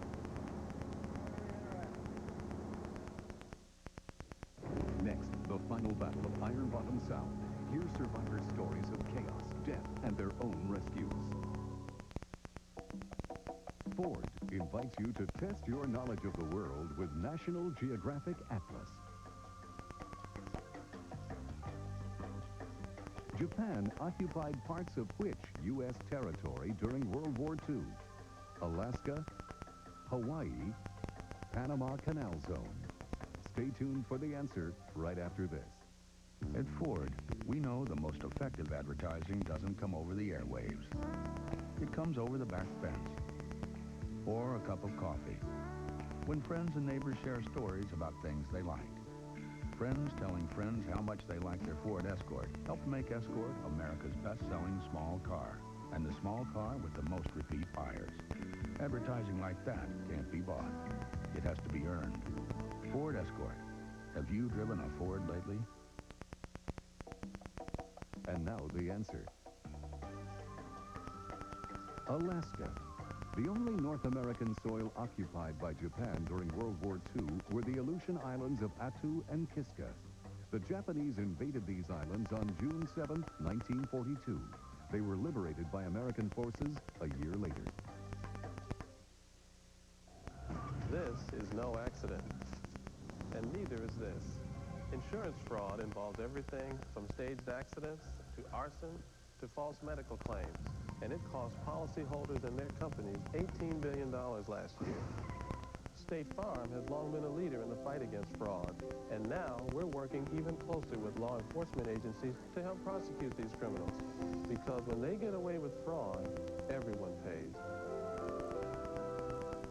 I don't need some fancy aftershave to tell me I'm a man. And I don't need some expensive cologne to make time with the ladies. I use Skin Bracer. It smells great. It also cools my skin, tones it up, and takes care of it after a good close shave. I don't need anything more. Confidence is very sexy, don't you think? Skin Bracer Aftershave, more than a great scent. By men. I don't vacation in the south of France, don't really care about high finance. I leave town when I get the chance. I go simple, I go easy, I go Greyhound. Leave the car home and leave the driving to us, because we've cut our fares to thousands of places. No strings attached. I go simple, I go easy, I go Greyhound. And leave the driving to us. If you want your car done right, bring it to Jiffy Lube and ask for Pennzoil. This year, millions of people will rely on the quality of Pennzoil and the confidence of the Jiffy Lube pledge of customer satisfaction. Everybody says they'll do the job right, but at Jiffy Lube, we guarantee it. We got experience at Jiffy Lube. Jiffy Lube, America's favorite oil change. Now, back to the lost fleet of Guadalcanal on National Geographic Explorer.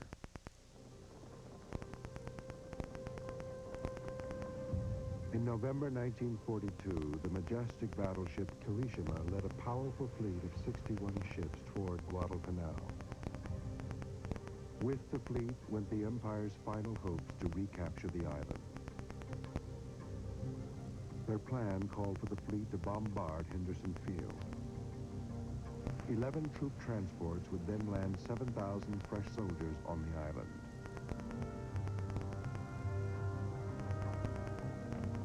The Japanese command wrote, "The coming naval battle is the fork in the road which leads to victory, for them or for us."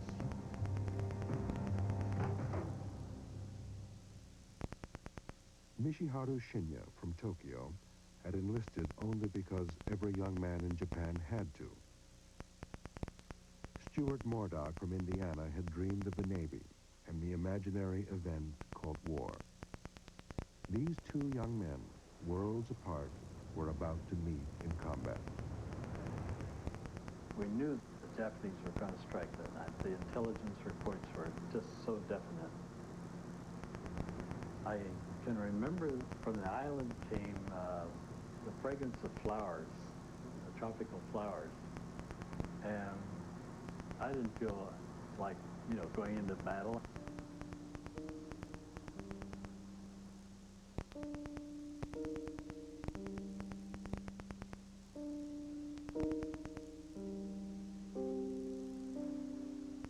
An innovation called radar gave the Allies the advantage of surprise, in theory.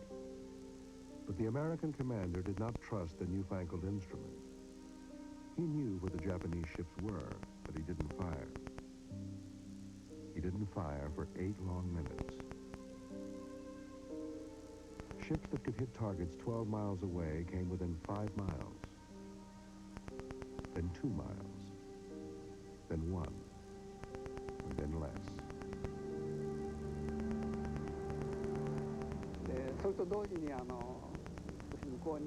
Suddenly, I could see a line of American cruisers directly in front of us. So we snapped on our searchlights. Eggo came a searchlight right on the Atlanta. I could still see that light off the port bow, burning a hole right through me. It was just amazing. At that point, I saw the forward guns of the Atlanta swing out so rapidly and fire.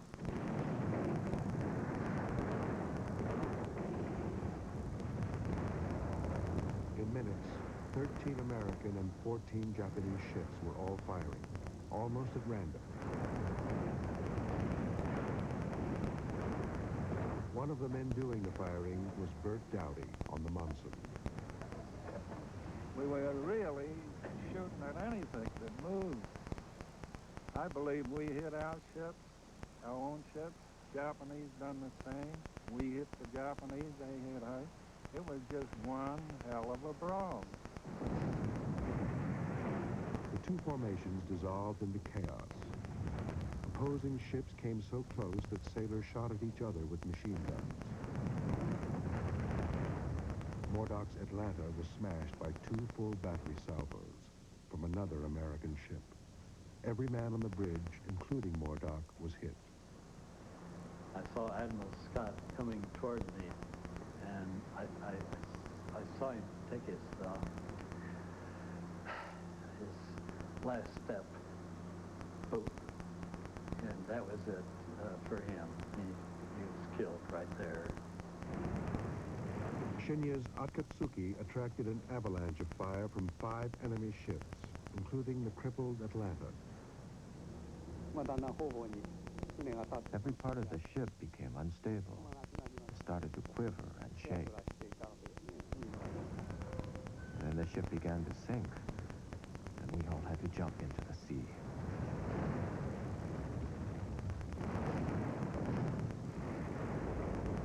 On Bert Dowdy's Monson, the captain thought he was being fired on by friendly ships. He switched on recognition lights, and the destroyer was immediately struck by 37 shells.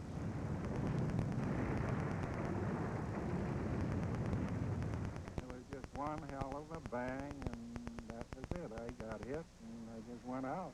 I lay there unconscious all night long. I didn't get off the ship.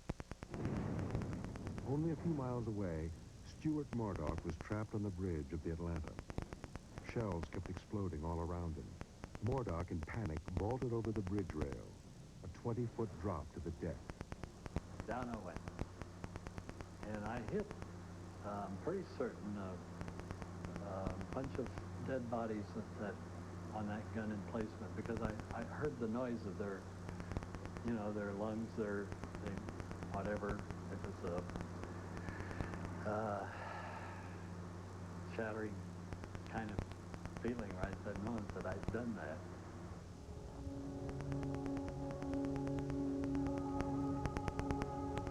At dawn, 7 damaged ships still drifted, burning and smoking on the glassy surface of Iron Bottom Sound.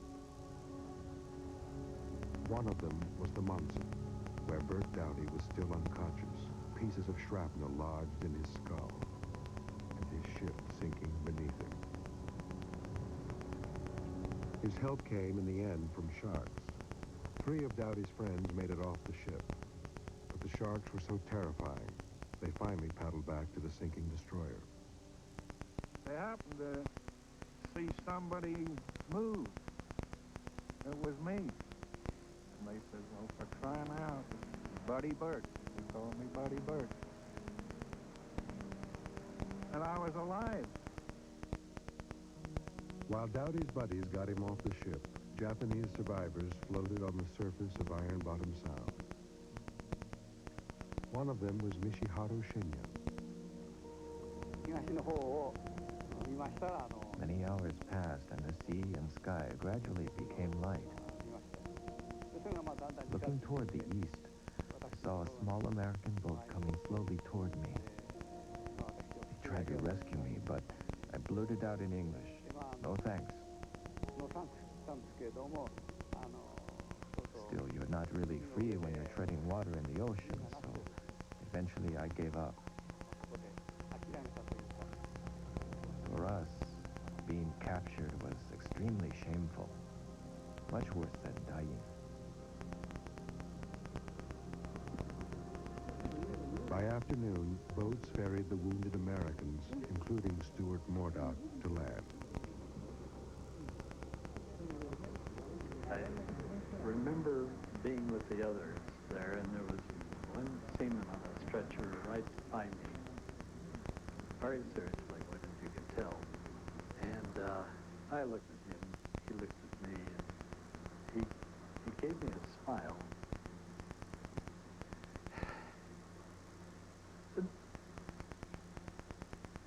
That was it.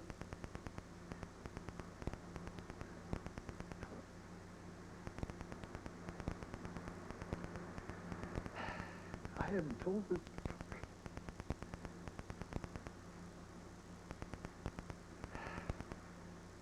No, I'll always remember this.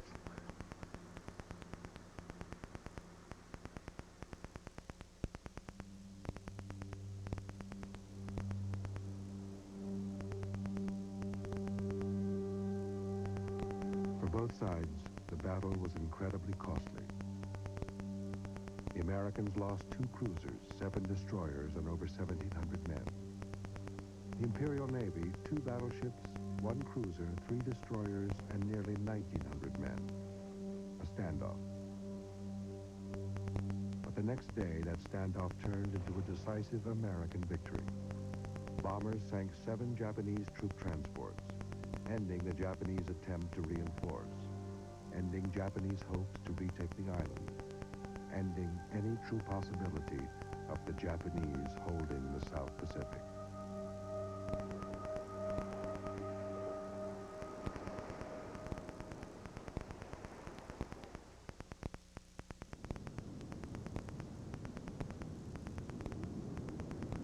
"50 years after the decisive battle, men who had fought each other met again on the Laney Choest. Were you the first Japanese ship to open searchlights? Yes, I think so. I think it was on us. I think. If you were the first. So, but I think you are hit by some cruiser. The first searchlight that came from the Japanese was on the Atlanta. So we immediately swung our turrets off to the port left and started firing, and I'm sure other ships did the same thing.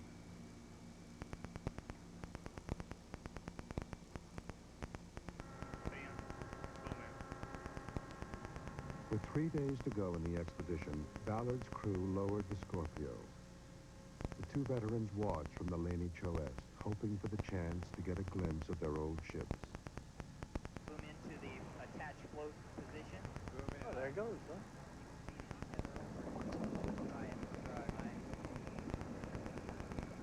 There it is. There it is. There it is.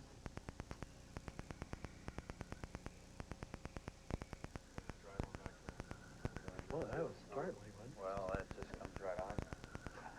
There's your ship. Boom.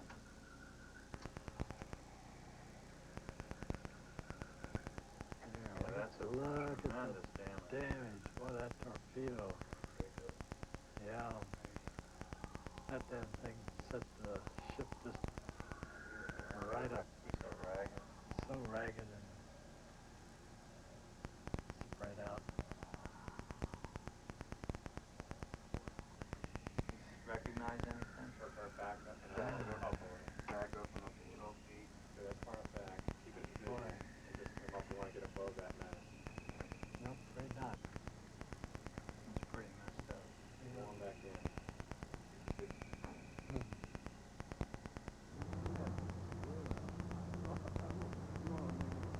The ship floated on the spot where the two men had fought, reviving their memories of war. In a war, you don't think personally. You think there's something out there, and you don't care what it is, and you just shoot, and you don't think about what's happening, do you? Yeah. Well, at the time, I was still a young man. So Right, me I too. couldn't look any good. I couldn't look too far either, no. Yeah. Oh, maybe the rail, you know? Yes. Ballard and Shinya reviewed video images of a destroyer they hoped was Shinya's Akatsuki. But identification proved to be a bewildering puzzle. The destroyers Akatsuki and Ayanami were virtually identical, This is on the stern. and both ships had been sunk in the same battle. One of the few distinguishing features had been the name of the ship painted on the hull.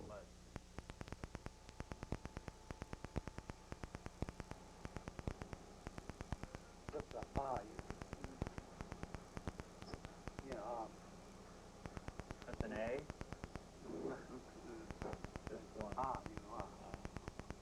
The only remaining Japanese character was the first one, and both Akatsuki and Ayanami began with the same character. But both ships had the same? Both ships had the same letter. For Ballard and Shinya, the identity of the wreck would remain a frustrating riddle.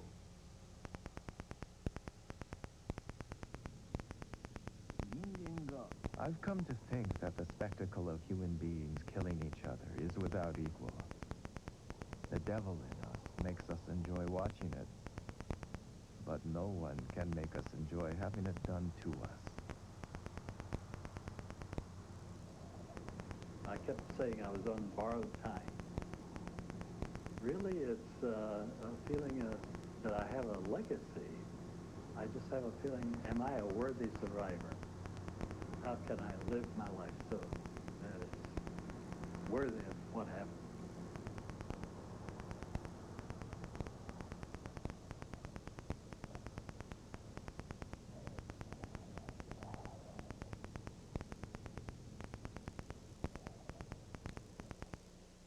Japan stages a miraculous rescue of its starving soldiers marooned on Guadalcanal. Next. It's a TBS salute to the Duke on his birthday. How's that? 4 movies.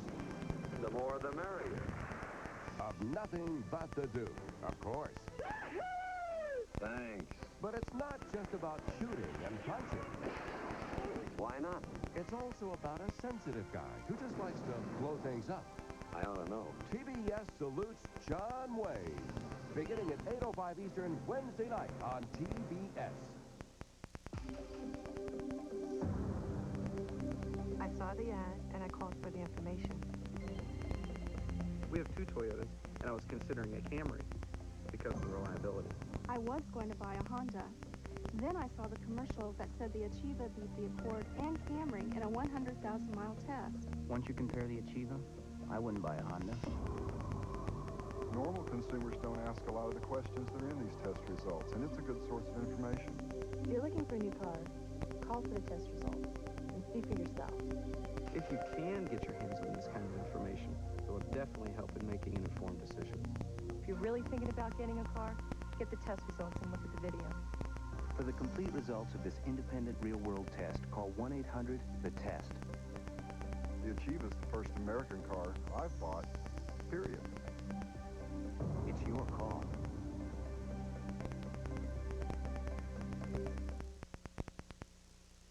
You're watching The Lost Fleet of Guadalcanal on National Geographic Explorer. I don't need some fancy aftershave to tell me I'm a man. And I don't need some expensive cologne to make time with the ladies. I use Skin Bracer. It smells great. It also cools my skin, tones it up, and takes care of it after a good close shave. I don't need anything more. Confidence is very sexy, don't you think? Skin Bracer Aftershave, more than a great scent. By men. Some deep-down greasy stains are just too scary for detergents alone. But here's a stain remover that won't run from a really tough stain. New Shout Gel with the built-in brush. It's concentrated power that stays where you put it and works deep into fibers to shout out greasy stains. Too scary for detergents alone. Want a tough stain out? Shout it out with New Shout Gel from SC Johnson Wax. Chili, fried coffee. Better add on some Tums. No, on the house. Except these aren't Tums. Same thing. I'm all mixed up. I told you they're all the same. Listen to me. Tums has calcium. Is this calcium? No, it uses aluminum and magnesium. So does this. This here, original Rolaids, uses an aluminum salt. The only one of these that helps wipe out heartburn and gives you calcium you need is Tums. Something my body needs anyway. I like that. Insist on calcium-rich Tums. We return to the lost fleet of Guadalcanal on National Geographic Explorer.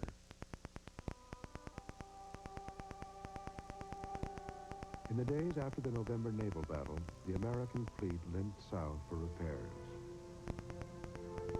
Mary Clyde Wendell began to hope that her husband Jack would soon get shore leave in San Francisco. Darling, the day will soon be here when I'll be able to come back home for quite a spell. By mid-November, Mary Clyde was waiting expectantly for news. When that Western Union fella came up on the doorstep, I thought it was my cue to come to San Francisco. And when I went to the door, the man said, "Lady, this is a death message."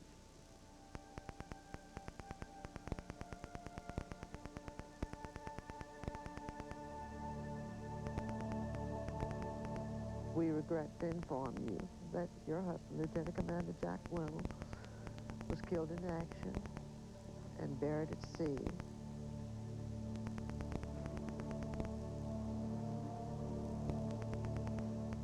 I thought that he would be untouchable.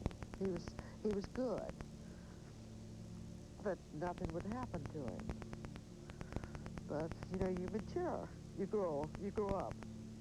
You realize that life's not that way. For weeks after his death, Jack's letters kept coming. Darling, the moon has been beautiful of late. Hope you've seen it. I've looked at it and longed for you. Think of you all day and until I fall asleep. Then I dream of you. Wish I could call you on the telephone tonight just to tell you how much I love you.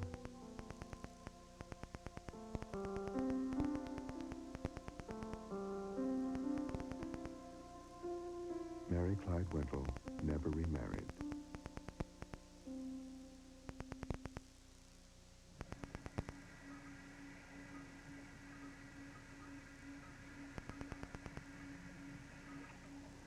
Seacliff control on the bottom, depth 3055. Can you give us a range and bearing to the target, over?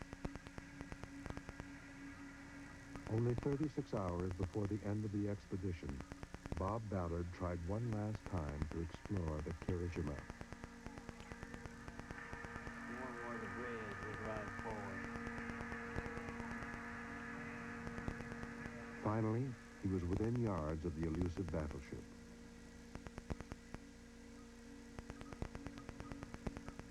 In the days when it was just built, the Kirishima was the pride and joy of the Japanese fleet. And for 20 years, when people thought of the Imperial Navy, it's her they thought of. Now, she's come to this. Oh my God, look at that. This is upside down. 800 feet of upside down battleship. Amazing.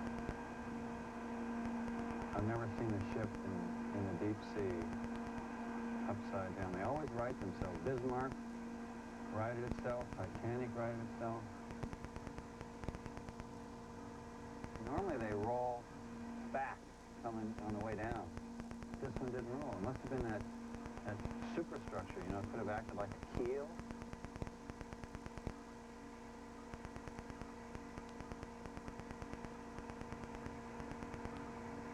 Oh, wow, look at that. It's coming right in by the window. Back off. Boy, look at the size of that propeller. 15, 20 feet across.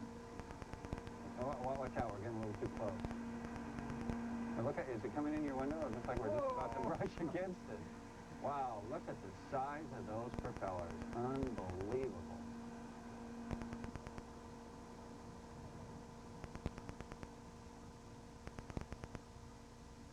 Kirishima was the last Japanese ship to sink in the November naval battle.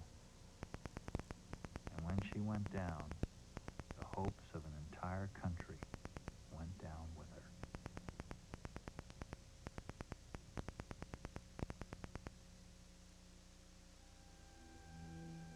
After 4 months of fighting, the Americans had a stranglehold on the island.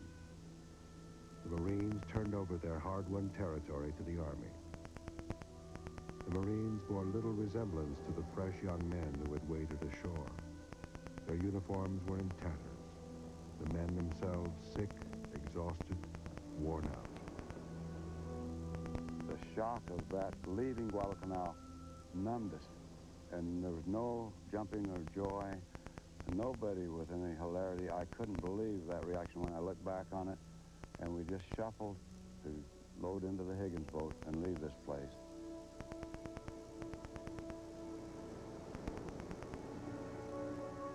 As bad as conditions were for the Americans, they were worse for the Japanese.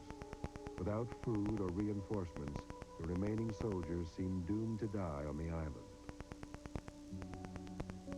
But on 3 February nights, the Japanese Navy slipped through the curtain of Allied surveillance to steal 11,000 troops away from their fate.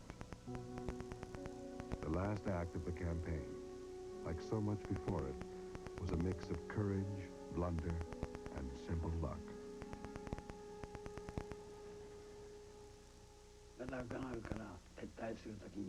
When we were pulling out from Guadacanal, we left a soldier there who was still breathing. I will never forget that. The image of that young soldier, just being left there, unconscious but still breathing, that keeps coming back to my mind, even today.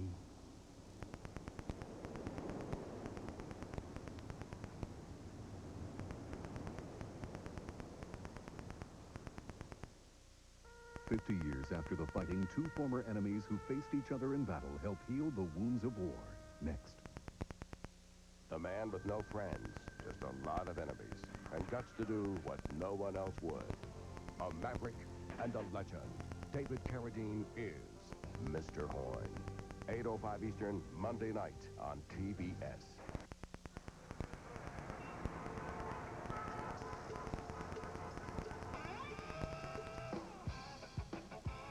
This quality time was made possible by GMAC. With financing and leasing that can be arranged for your new GM vehicle fast, right at the dealership. Because GMAC believes you should be out enjoying your new car instead of waiting for it to be financed. GMAC, the expressway home.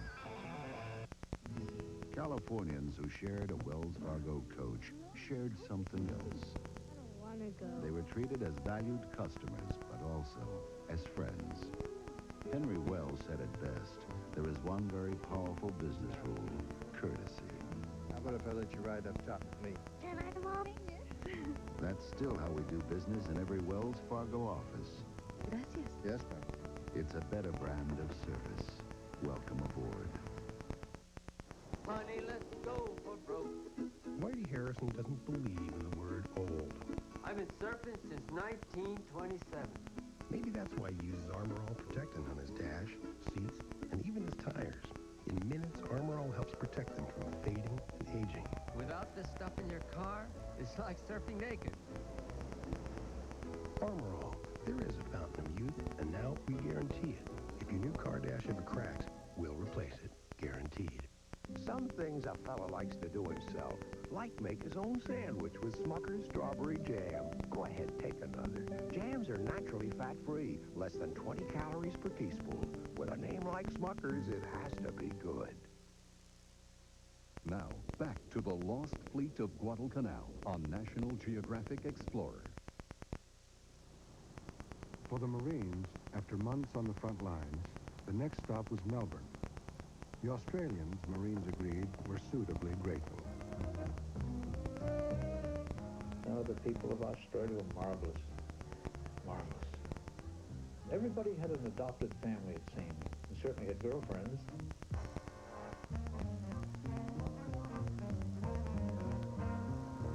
Melbourne was the piece of cake.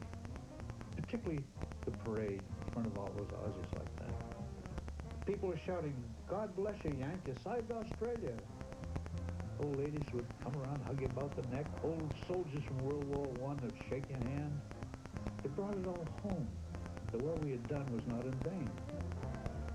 And it was appreciated.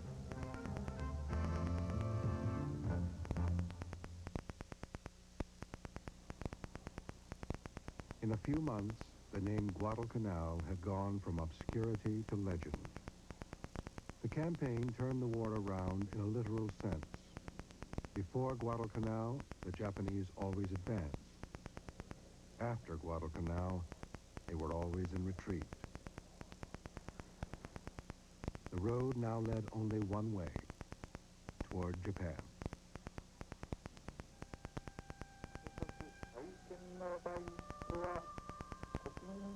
On August 15, 1945, Emperor Hirohito broadcast news of Japan's surrender. Japanese soldiers returned home to desolation and even shame.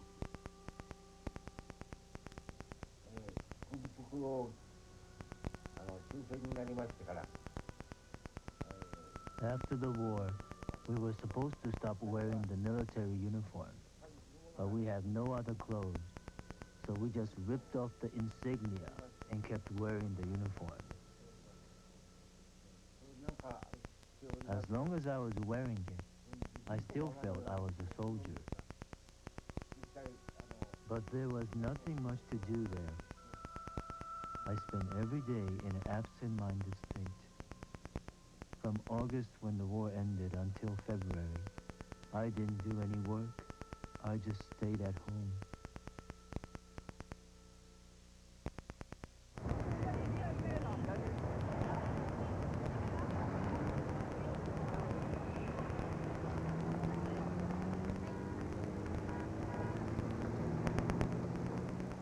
For many, the war gradually became a forgotten part of the past. But for Sadanobu Okada, who had faced Harry Horsman at the Battle of Tenaru River, there could be no forgetting. Mr. Okada! Over the years, the two enemies had begun to exchange letters. The letters eventually numbered in the hundreds. And in 1992, they finally met in Tokyo. A very strange offshoot of the Battle of Guadalcanal seemed to forge, in later years, a rapport between Americans and Japanese. This picture, Ilu Tenaru. And this is with soldiers on the field who faced each other, suffered the same conditions. They worse than us, of course. While we were hungry, they starved. I was 21 years old. I was 18.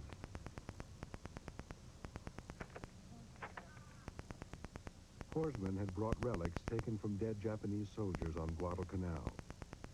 He hoped that Okada would be able to recognize signatures from the doomed Ichiki detachment, and the memorabilia could be returned to the families of the dead.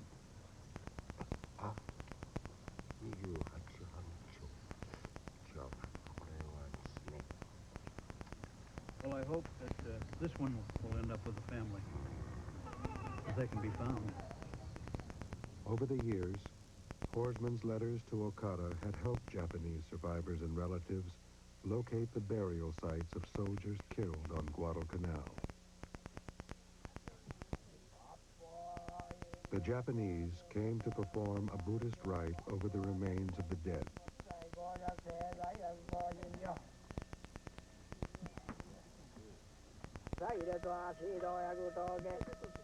Without the ceremony, the spirits of the dead would be forced to roam over the earth forever.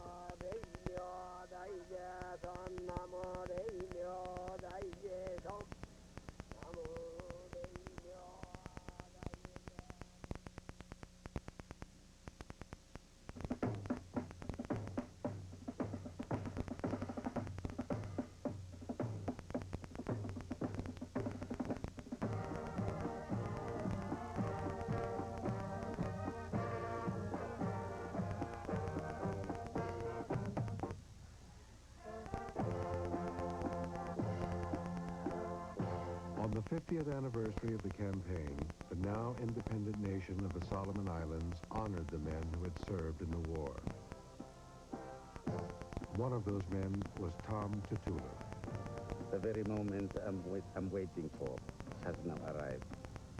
I've received a Solomon Island medal.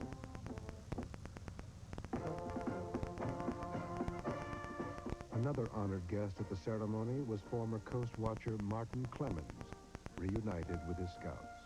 How are you? Long time now? Long time. Long time.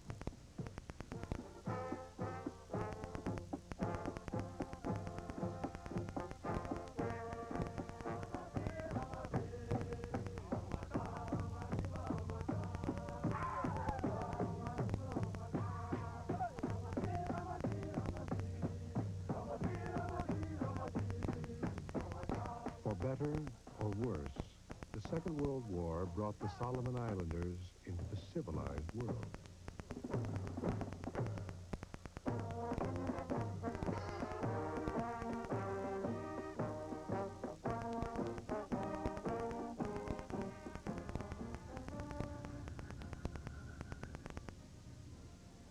Okay, they're coming in.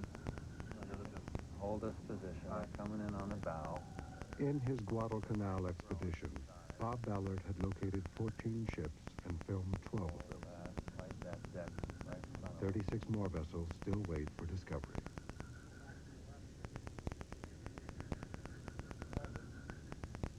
At journey's end, Ballard laid down a plaque to honor those who died in Iron Bottom Sound.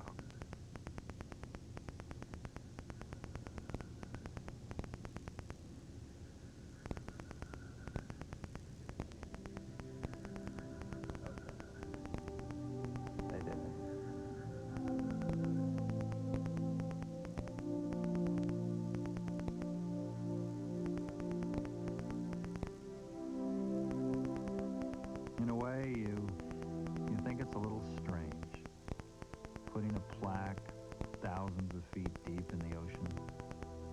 Who's going to see it after all? Maybe this is the right place for it because this is their gravesite. This is where they died. This is where they'll always be.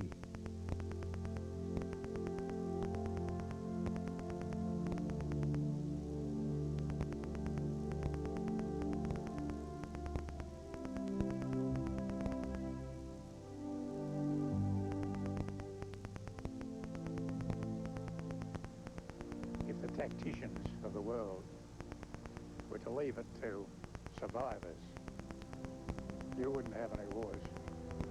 You wouldn't have any.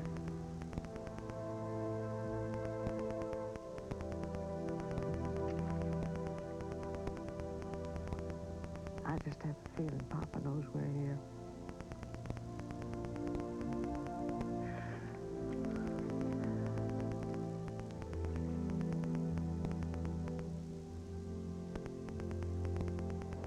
Well, sitting here, and I look out there, I can just picture those fellows out there. And as I'm telling my story here, they're just saying to me, I know they are, tell it like it is, Bert.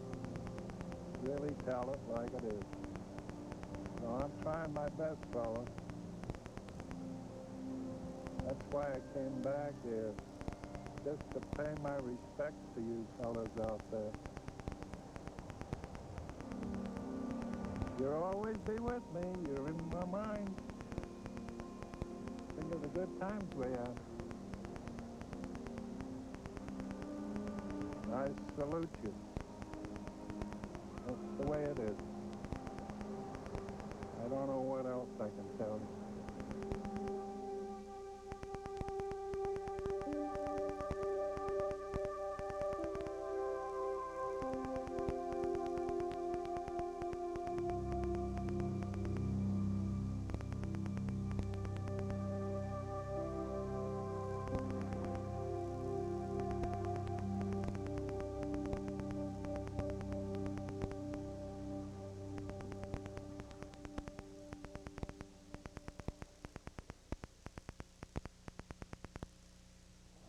The sunken ships at Guadalcanal will remain just where they are forever, a monument to all the brave men who fought there.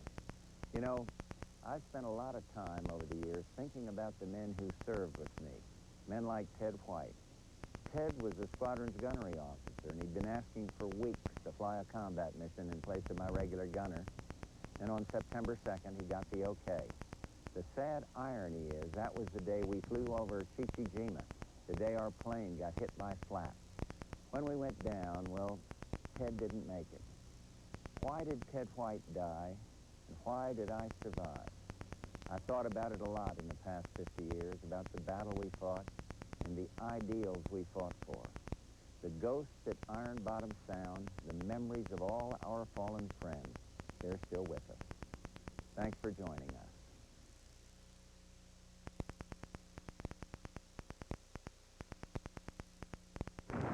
Guadalcanal. It was a battle that claimed 38,000 lives and changed the course of World War II. Now, the landmark documentary you've just seen is available on home video. National Geographic's The Lost Fleet of Guadalcanal. Join Dr. Robert Ballard on a high-tech expedition to the deep-sea graveyard of lost ships and share the experiences of those who survived. We were really shooting at anything that moved. It was just one hell of a brawl. Own a piece of history. National Geographic's The Lost Fleet of Guadalcanal.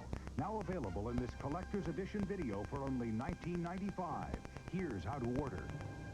Use your credit card to order The Lost Fleet of Guadalcanal. Call 1-800-446-0900 or send $19.95 to National Geographic Video, Box 96575, Department 1A, Washington, D.C. Or call 1-800-446-0900. Kevin Mitchell's bat has the Reds feeling revitalized.